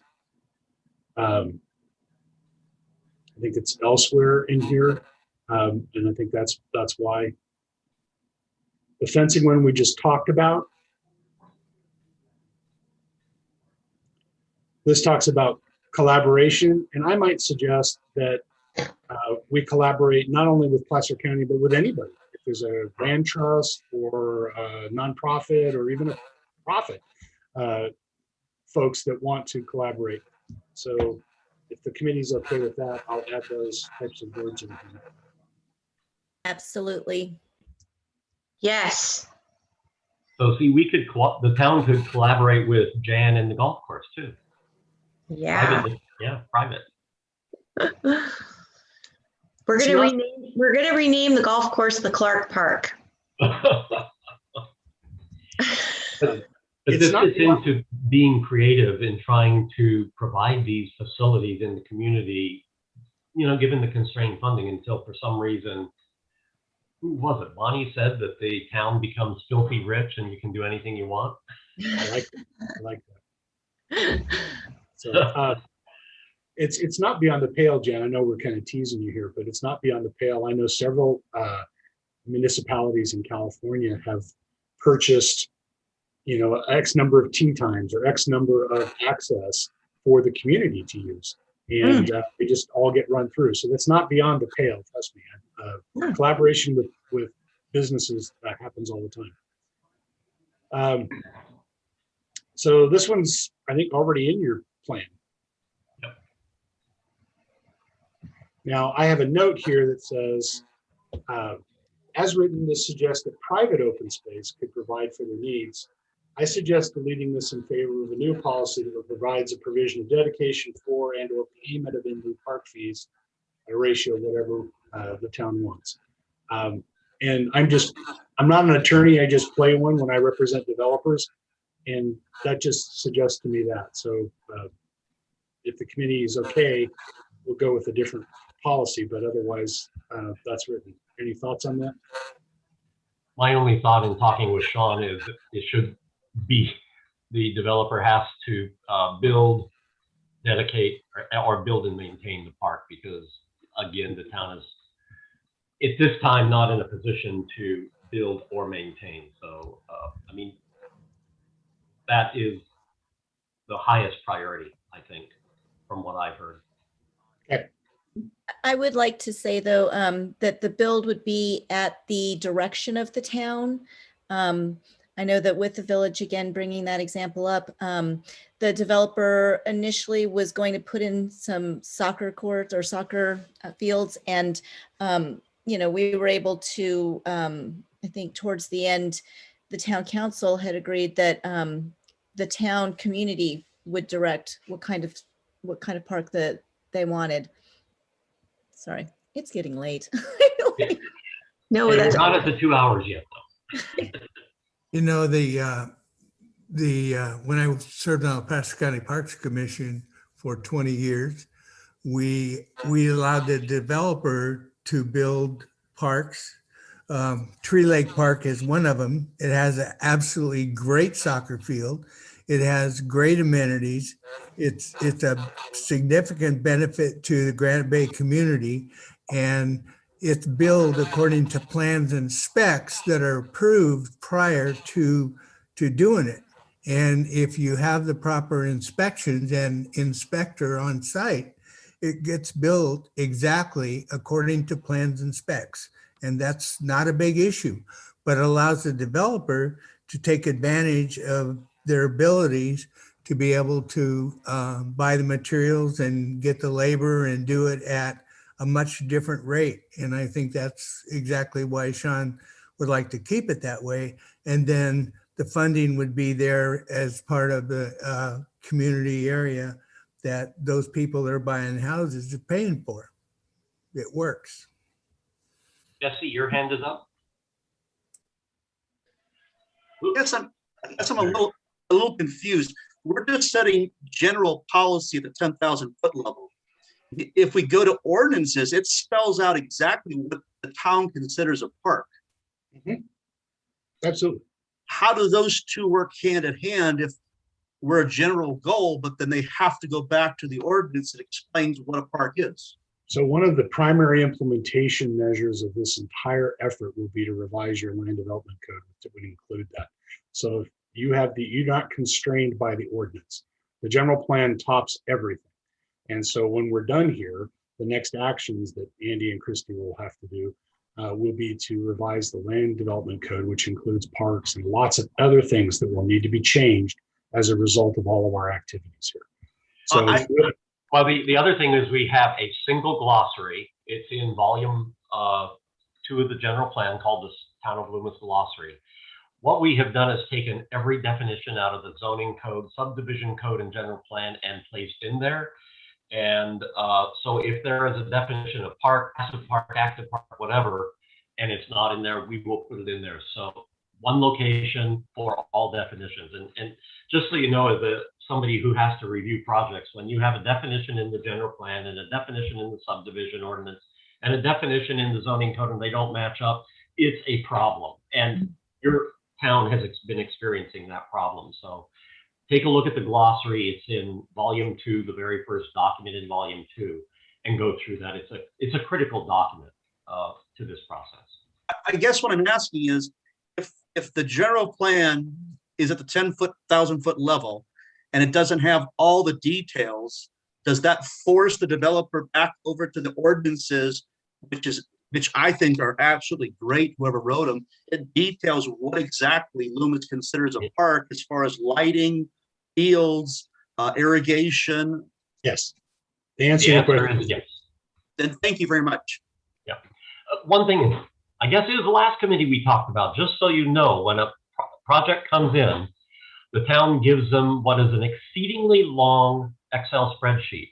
Every goal, policy, objective, code, subdivision ordinance, etc., is listed individually, and we tell the applicant, you have to tell us how you're in compliance or consistent with these documents. They're not happy with that, but it's a way to educate them about what the town requires, and it actually reduces Beth and Carol's time in reviewing projects because we got the answers. We don't have to fill them out or guess. So it's if you go out there and take a look at some of the projects we're beginning to process, eventually you're going to see that horrible spreadsheet. But they have to comply with all of this. So the state law says you have to be consistent with the general plan and you have to comply with the codes and ordinances of the town. Thank you very much. I'm sorry, but when you come from a time that was warped on what the village was and what was promised to us as a residents, it makes you a little skeptical. And, I just want to make sure that, hey, if this is how it works, great. Let's make sure it works to our advantage through Hidden Grove, through Black Pines, through BEM, through the business park land. I just want to make sure that, we get a better deal. So another thing I think that bears repeating at this point is that with the village, there was also a development agreement in play, which provides the town an opportunity to negotiate for things that can't really be required under the general plan or the ordinances. So I think it's important to keep in mind that the rules were a little different there because of that development agreement that was negotiated for. And so not every project in the future is going to have a development agreement in play where that kind of, I'm going to describe it as a more fluid kind of negotiation can happen about what is and isn't going to be done. Thank you very much.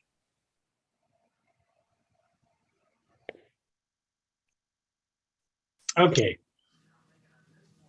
Next policy here, allow for the development and operation of smaller parks such as tot lots, exercise pads, green space throughout the town linked by trails, sidewalks, and open space. Some of this comes out of your 2010 plan. I wordsmithed a little bit. This is consistent with what we were talking about. And the reason for this is sometimes agencies define a park as 3 acres in size with the monkey jump and the teeter-totter and a roundabout and the bathroom and blah, blah, blah. And then somebody comes in and says, well, this half-acre piece of land can't be used as open space or park because it's not in the definition. And I would suggest to you that we need to allow for a little flexibility because there's lots of leftover land. It's not large enough to build on. It's maybe where a trail or a road moves, but there's still an area there where you might want to put certain things. Tot lots are great because parents with small children like to go there because there aren't larger kids around to run over the kids. I mean, I don't need to tell you how this all works. One of the things that's really popular of late is you have a little wide spot on your trail and you put some pull-up bars or parallel bars or something. And, the more developed versions of that will have, it's an exercise route. It's a 2K walk or a 3K walk. And on there, you've got these different stations. And I'll be darned if I haven't used them even on vacation or, just walking around. They don't have to be very large, but they're still part of the overall scheme. So this would allow the flexibility of the town to do those sorts of things. I was trying to think, Jan, I don't think I mentioned that the 2010 plan was never adopted. We are going through it and taking things out of the 2010 park and open space plan and applying them to this general plan as appropriate. There is a memorandum on the website that explains that our intent is once this general plan is adopted, it will supersede all previously draft or adopted plans. So we are using the 2010 draft plan, and there were some earlier documents that Roger has provided. We're also looking at those. So the intent is use all the good stuff out of that we can, and once we adopt this general plan, those go away.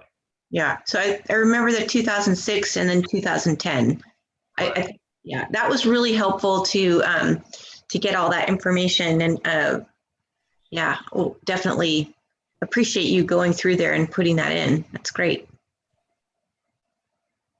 Okay, so this is a policy you already have. And I've just modified a couple of these and as appropriate. I tend to not like where feasible statements because it's never feasible for some people. And it allows people to wiggle out of things. But this is an interesting spot for that. And certainly the committee could debate that. I tend to delete them when I find them. But this one I left in. As appropriate, I think is fine because there may be some organizations or whatnot that the town doesn't want to side with. That should be flexibility on the part of the council. I just realized something, Mark. We have to decide, are we using shall or will throughout this general plan? So again, definition. Let's just confuse everybody and say it in Sanskrit or something. Yeah, no, that makes total sense. Christy and I have been sort of talking format for a week or two now. Good call. Wait, question. Yes. Go How ahead. are you going to allow the development potential of the preserved oak woodland to be relocated? You have an oak woodland, what are you going to do, pick up the trees and move them? I mean, that's not a good policy. Where's that? What are you looking at? C, under HC. Oh, development potential of land. So the idea here is in planning, there's something called, it's just miswritten, Miguel. Thank you for catching that. Yeah, we're not going to pick up the trees and put them on carts and move them around. So if a piece of property comes to the town, somebody comes to the town with a piece of property, and there's a bunch of oak trees on it, and there was some riparian area, and we want to preserve that. They have, under the general plan and the zoning, development potential for that land.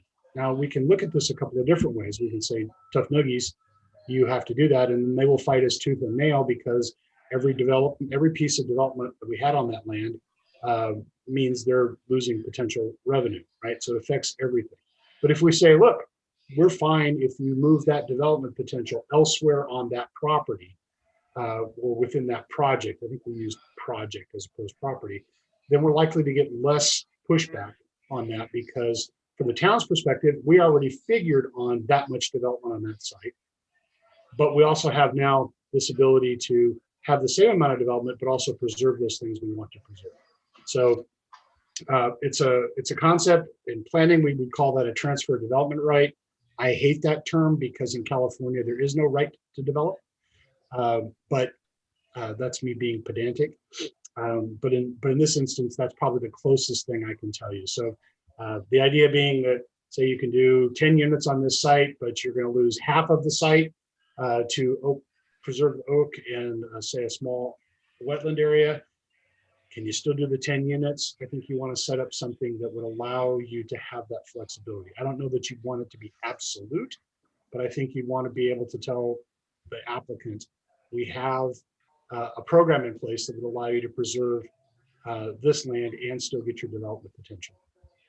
That doesn't work. Sorry. Yeah, Look, well, the way it's worded, it allows them to get rid of the riparian green woodland and to relocate within the project. Relocate their development within the project to preserve these, doesn't say that. It says they can relocate the that's why we're riparian looking at area. it, that's why we're looking at it. I totally agree. So, allow the development potential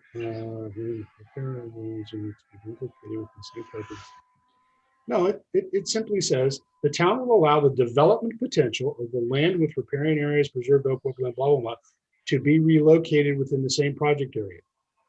I don't understand what's mysterious about that. The development potential can be relocated. And we can certainly wordsmith it. So I just got a question. Is this similar to like cluster development? Not the way it's defined in your general plan. It could be, but it isn't the way it's defined in your general. We had cluster development on Saunders.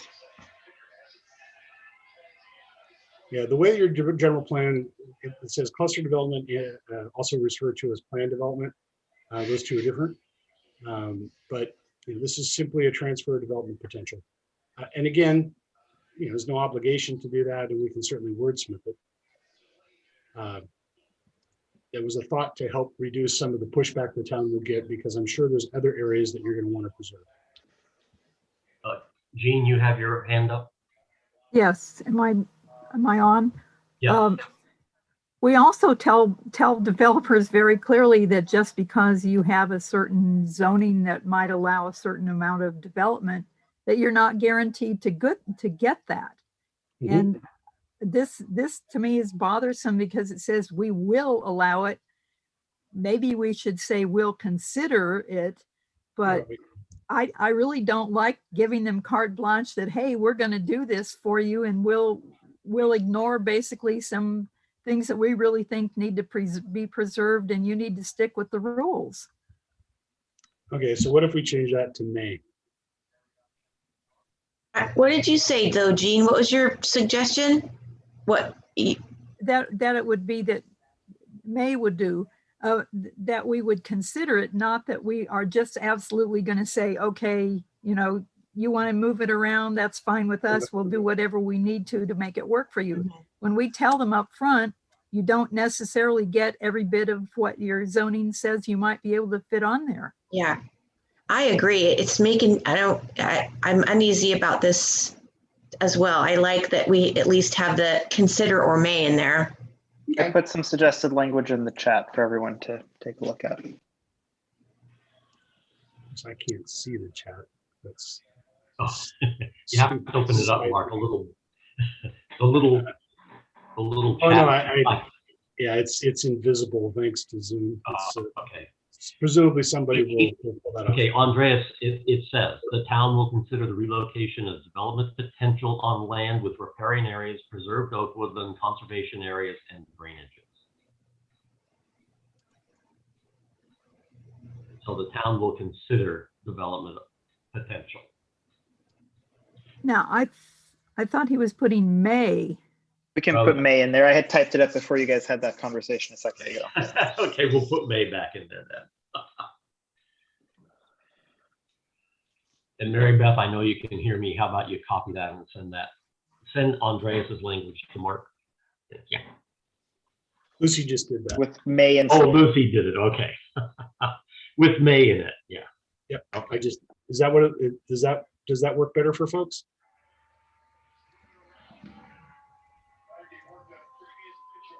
Is that better wording? Is that more in line with what we've been talking about? Delete everything after drainages.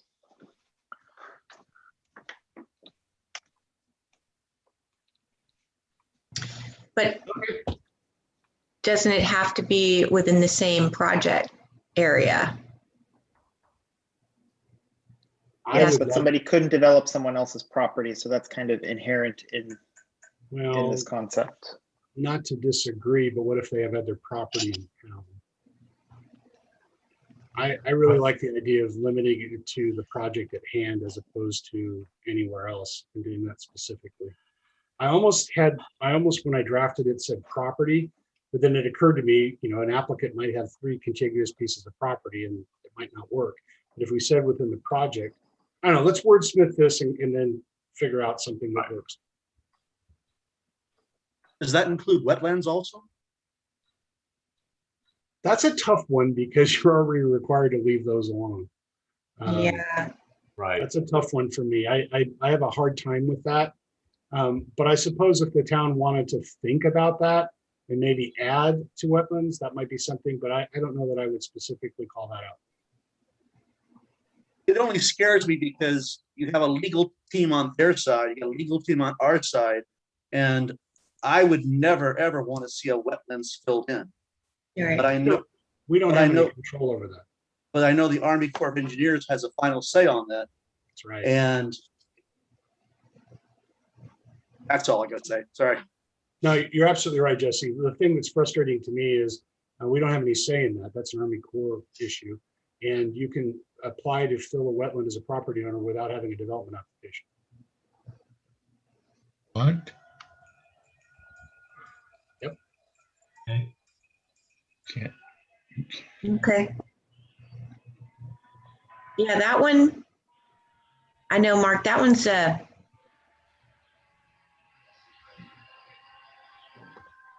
maybe the town doesn't want to do this at all.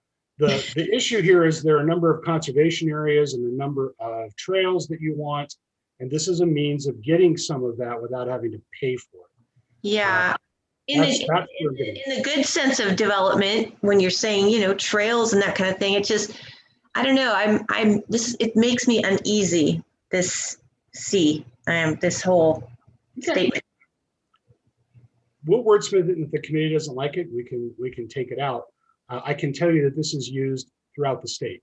This is not something I just came up with on a spur of the moment, but it isn't required by anybody.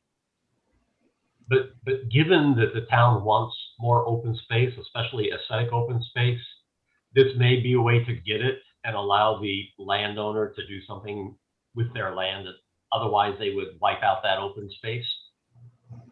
It's just a way maybe to get more open space in the town. Should we add that then for the development potential of open space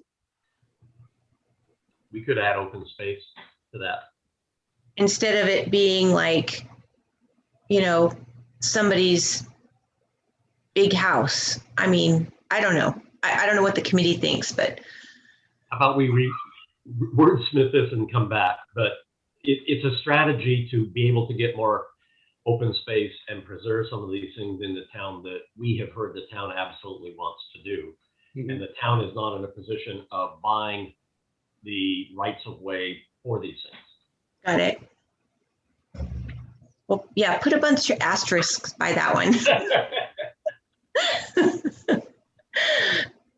It's getting late. I know. Yeah. Okay, this is a policy that has, it's in there now. I didn't see any reason to change it. Is there anything the committee would like to wordsmith on that one? I would just want to add other agencies. One example I can give is PCWA. They actually have a right of way up in Montserrat that lands right behind the school, but we can't access it because we don't have joint use. And so Britt had mentioned previously when he was still here that moving forward, we should have joint use with the other agencies as well. Fair enough. Does that work as wording? Yep. Yeah. Okay. This one gave me pause because there's really, there's a lot to unpack here. New lighted park and recreation facilities shall undergo review to determine whether the lighting would impact adjacent residential uses. Well, who defines what impact is? And then if such impacts occur, facilities should remain unlighted or lighting shall be limited either by timing or location as appropriate. I would suggest to you that that's not a very, That's not something. not a general plan policy. No, That's No, a CEQA kind of issue. that is. Now, what I've said here is if you want to establish a metric, even that you would do an ordinance. But if you don't want night lighting at parks, then we can say that too. Some agencies have that in their general plan. I would suggest to you that maybe this goes down into your ordinance somewhere. And since it's a public facility, the town is in charge of that. Yeah. What do you guys think? Yeah, I mean, I know somebody's hands up, but methinks that a softball something came in during the time of this general plan, and I mean those lights can be really bright. So maybe that was the reason behind it. Jesse, your hands up. I was just going to say the real life scenario was this: when the Indian school was put in, they were going with lighted fields, and I know the folks over at Legacy Lane had an issue on how those lights were being directed. That's all. Yeah, and I can tell you that I will never, ever, ever light my driving range up because, I mean, not only I would hate to live by something like that, it would be horrible. I will share a flip side though. I'm on an advisory committee for Invest Health in Roseville. And one of their projects was actually to light up a park because the park was fairly blighted with drug use and homelessness. And I guess there's plenty of studies that show that just by lighting, you increase the safety. So just another thing. I think it matters where the location is. And it also matters with the photometrics of the lights. They can actually put it where you want it and block it where you don't want it. So there's a lot that goes on with that. Yeah, I guess my concern with the way this is written is it's all lighting, and I think you want some security lighting, and it was just a little too comprehensive. And then will impact. Well, what does that mean? Can you see it? Well, that's an impact. And I think it was Russ said there's photometric measures. This is really granular. Really, the issue for the general plan would be if you want to prohibit something outright, this is where you put it. But I don't hear that from the committee. I think this might be something we just move down into the ordinance somewhere. Yeah, that really belongs in an ordinance. But Mark, we need to follow up that there's something in the general plan that allows that in the ordinance. So we need to think about that. I mean, one of the things that a lot of communities are doing now, and I don't know if it affects this, but is adopting night sky standards. Dark sky. Dark sky standards, right? So it's something to consider. Let's see.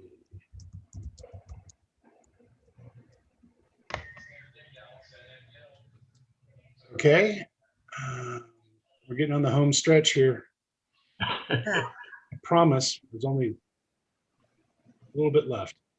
That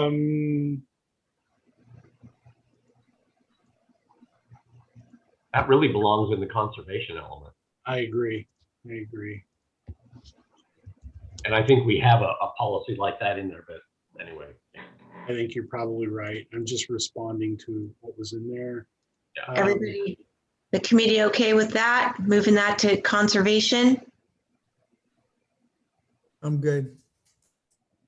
I can't see everybody, so nobody's hands up, so sounds good. Oh, Jean's hand went up. Okay. Jean, go ahead. My comment was on the lighting, and we do have a dark sky ordinance in place. It affects the lighting, so you might check with that to see. Okay. So Jean, what we'll need is a dark sky, a policy somewhere to justify that in the zoning code. So good to know. Okay. Thank you, Jean. You're amazing. She's the town of Loomis Wikipedia. Like the Oracle. If I need to know something, I just ask Jean. I like that oracle. Okay. This is probably not written as well as I would like. But the idea here is that if we have a linear corridor with adjacent development, that it be included in whatever maintenance plan that they have for that corridor. And we'll probably have to wordsmith that with the town attorney to make sure we're not overstepping bounds. Just as a personal matter, I have a difficulty with new development paying for a facility that everybody else gets to use for free.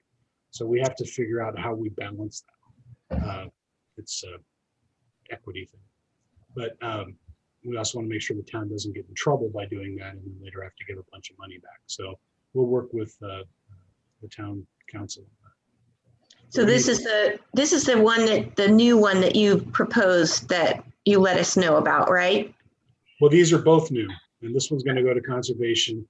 And this came out of a conversation with a lot of with Andy and with others on the south of 80 Horseshoe Bar area. Jan, this is that whole concept of beginning to designate some of these corridors along these areas, along our highways, in order to maintain that aesthetic of country. So this is one of those that would achieve that. So can you give me a specific example of what type of how big the corridor would be? Or I can't visualize this for whatever reason. Because it's for a riparian corridor, it's going to be based on the actual topography and vegetation. I think I mentioned to some committee at some time when I did the Folsom General Plan, we created a 100-foot corridor adjacent to Highway 50 to maintain natural vegetation. So if you drive Highway 50 from Folsom Boulevard to El Dorado Hills, that area in there, you'll see that there's just oak trees and vegetation, and you can just barely kind of see buildings poking out. So the freeway has a natural corridor look in that area. So I was thinking we could do that along Interstate 80. We could do it along your riparian corridors. And then I've been hearing at the land use committee that Sierra College from the railroad all the way to the northern boundary of town should have a similar kind of buffer on either side so that you can drive in thinking you're in country all the way to Taylor Road. So even though we really don't have that much land along the I-80, or I guess we're looking at this at a 20-mile high look, I guess 100 feet, that's seems like a lot, but I mean, it's nice. I think it sounds great, but what would an owner of a property think of this? I mean, well, that goes back to that policy where you could keep your density that we're taking away for the open space in your development, so you're not losing any of that potential development. So that is a place that could be applied in order to maintain those corridors. I see. That makes sense. But it's a big policy, so it's something the town should not take lightly. Right. But I'm thinking you have these wonderful riparian corridors throughout the town that it would be great to preserve. There are some opportunities for equestrian trails, hiking trails, these little pocket areas with a picnic table or a place to just sit and enjoy the nature. Some of those areas go through private properties. You may want, but in order to kind of achieve this concept that Loomis is rural and, you're just driving through trees all the time, we have to figure out how to save that land. Okay. Environment. And so that's what this is doing. Okay. And so then this is going to be like this, and then the zoning code would provide the description of the actual footage once we decide it. How does that work?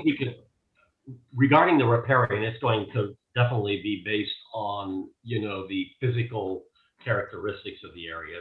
When it comes to Sierra College Boulevard, if we wanted to do it along Sierra College Boulevard or Interstate 80, then I think we choose a number. Okay. I know in Folsom I wanted 200 feet because I had paced it off and I didn't want to see any buildings when I was on the Highway 50. The town adopted 100 feet, so you do see just the corner of Intel, you see a corner of a couple other buildings, but it seems to be enough oak vegetation and grassland that it still gives you the feel you're out in the country. Okay.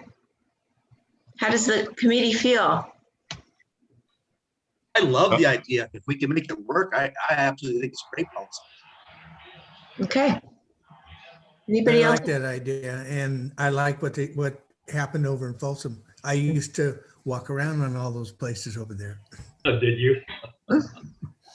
Well, and I think you brought up earlier, we also did the corridor with all the schools coming up to it. The Humbug Willow Creek Parkway was one of those things that you had talked about. There are trails throughout there that link up to the light rail, that links to the schools, that links to the various subdivisions. And I recall the developers hated us.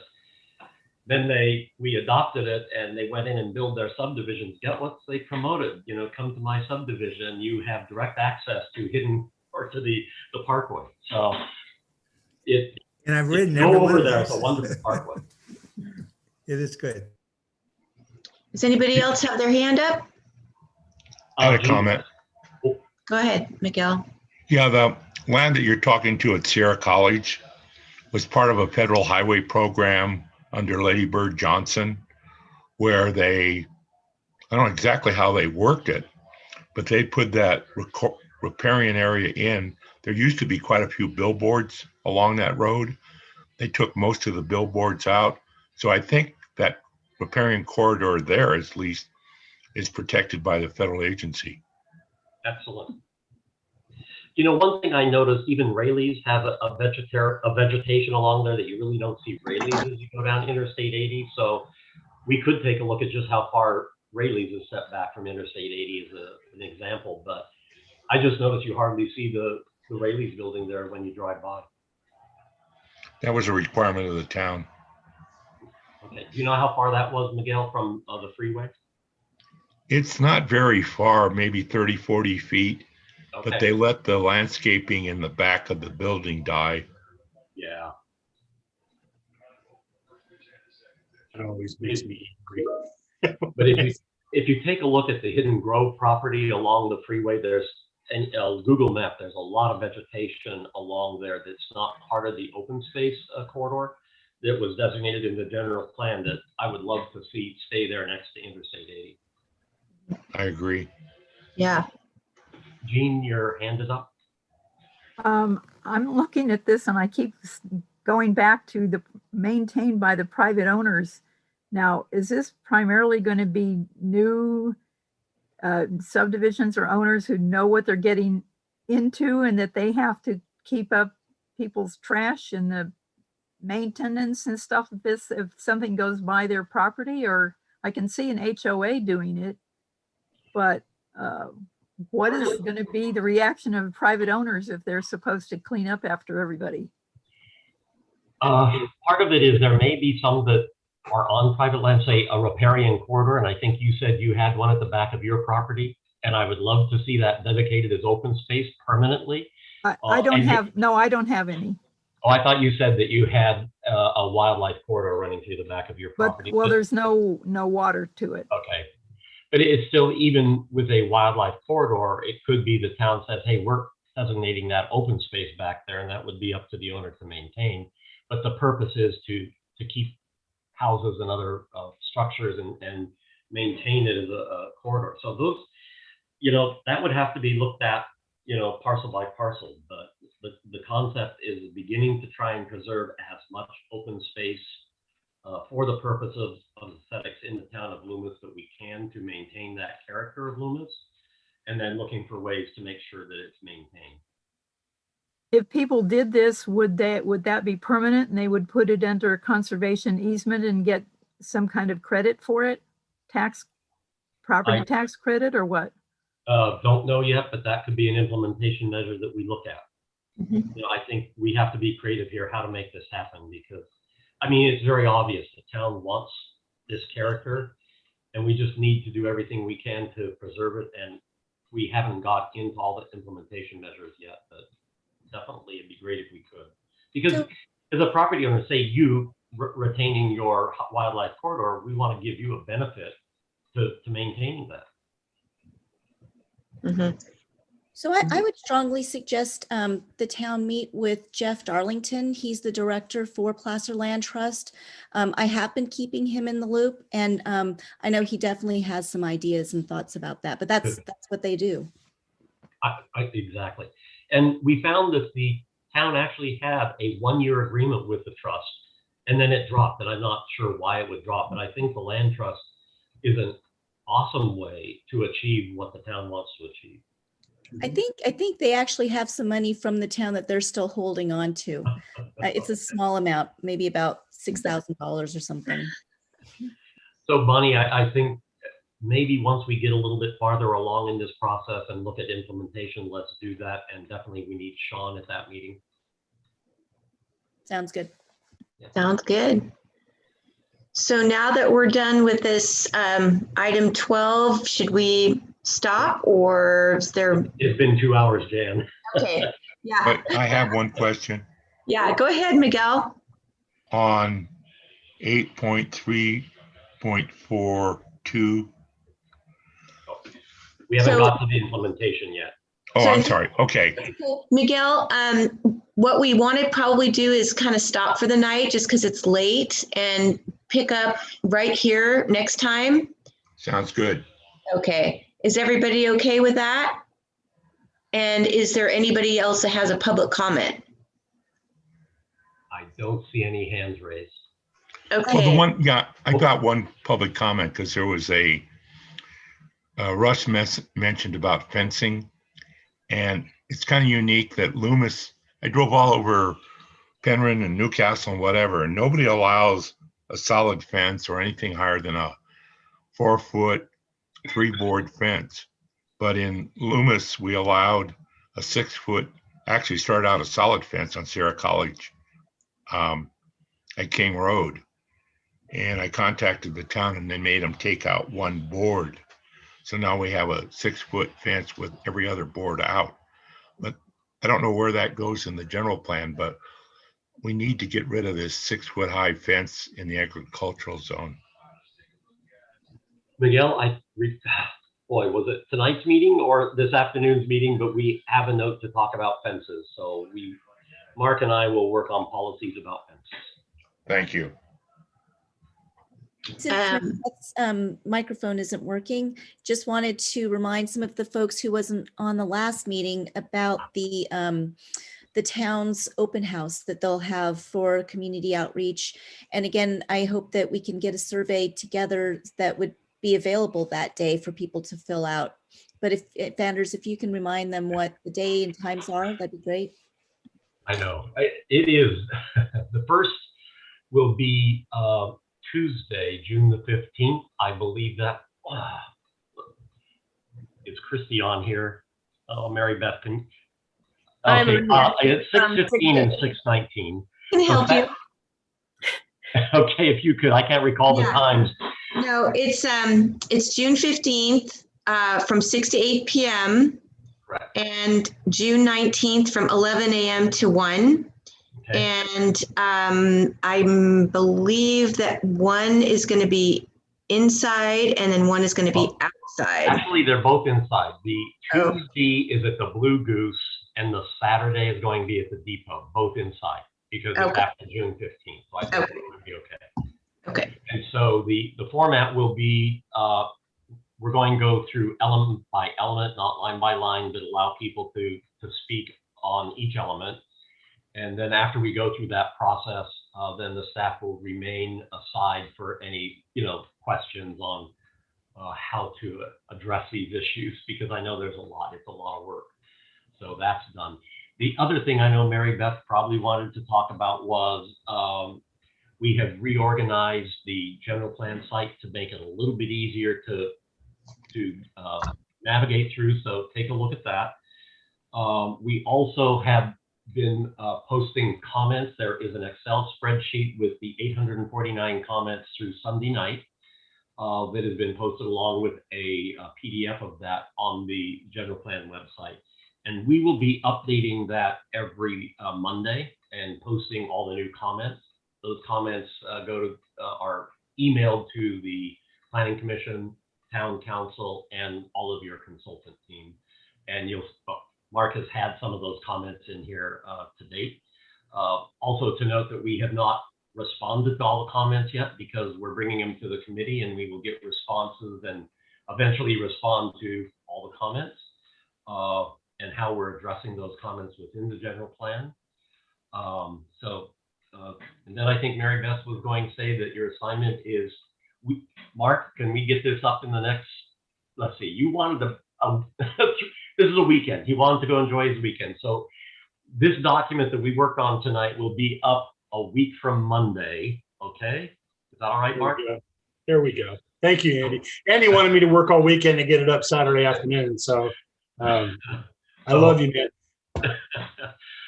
So anyway, a week from Monday, this document will be up for you to review so that we are ready for the next committee meeting. The intent is also that the comments on this round of the general plan will be closed as of June the 30th. And you can still make comments through either the social pinpoint or through the GP update, but we're setting a time or a date to close it off for the consultants to assemble together what will be the comprehensive general plan that will be submitted to the Planning Commission to begin their deliberation. So we just needed a cutoff date so the team can actually get the work done. But definitely comments will continue to be taken after that point in time as we go through the remainder of the process. Matthew Gerken, who's writing the environmental document, wanted to remind everybody that as that's written, there may be mitigation measures that will then come back and become part of the goals, policies, and implementation measures. Once we go to the Planning Commission and begin review, it's very possible the Commission will ask various committees to chime in on any changes or modifications. So that's kind of the process going forward. The actual process, we're being flexible, trying to be responsive as we move forward. So we will continue to try to accomplish that. And I think Mary Beth hasn't written me any more messages here. So I think that was kind of the wrap up list for tonight. Okay, well, thank you. And I think our next meeting is June 24th, but we do have the open house between that time. So like Bonnie suggested, all of your, let everybody that know about that and encourage everybody to come. There's going to be a mailer coming. Thank you, Bonnie, for running the meeting tonight. On the open house, it will not be a Zoom meeting. It will be in public, and we will be on YouTube so people can go and look at it, but the comments will be made personally in public. Great. Yep. Okay.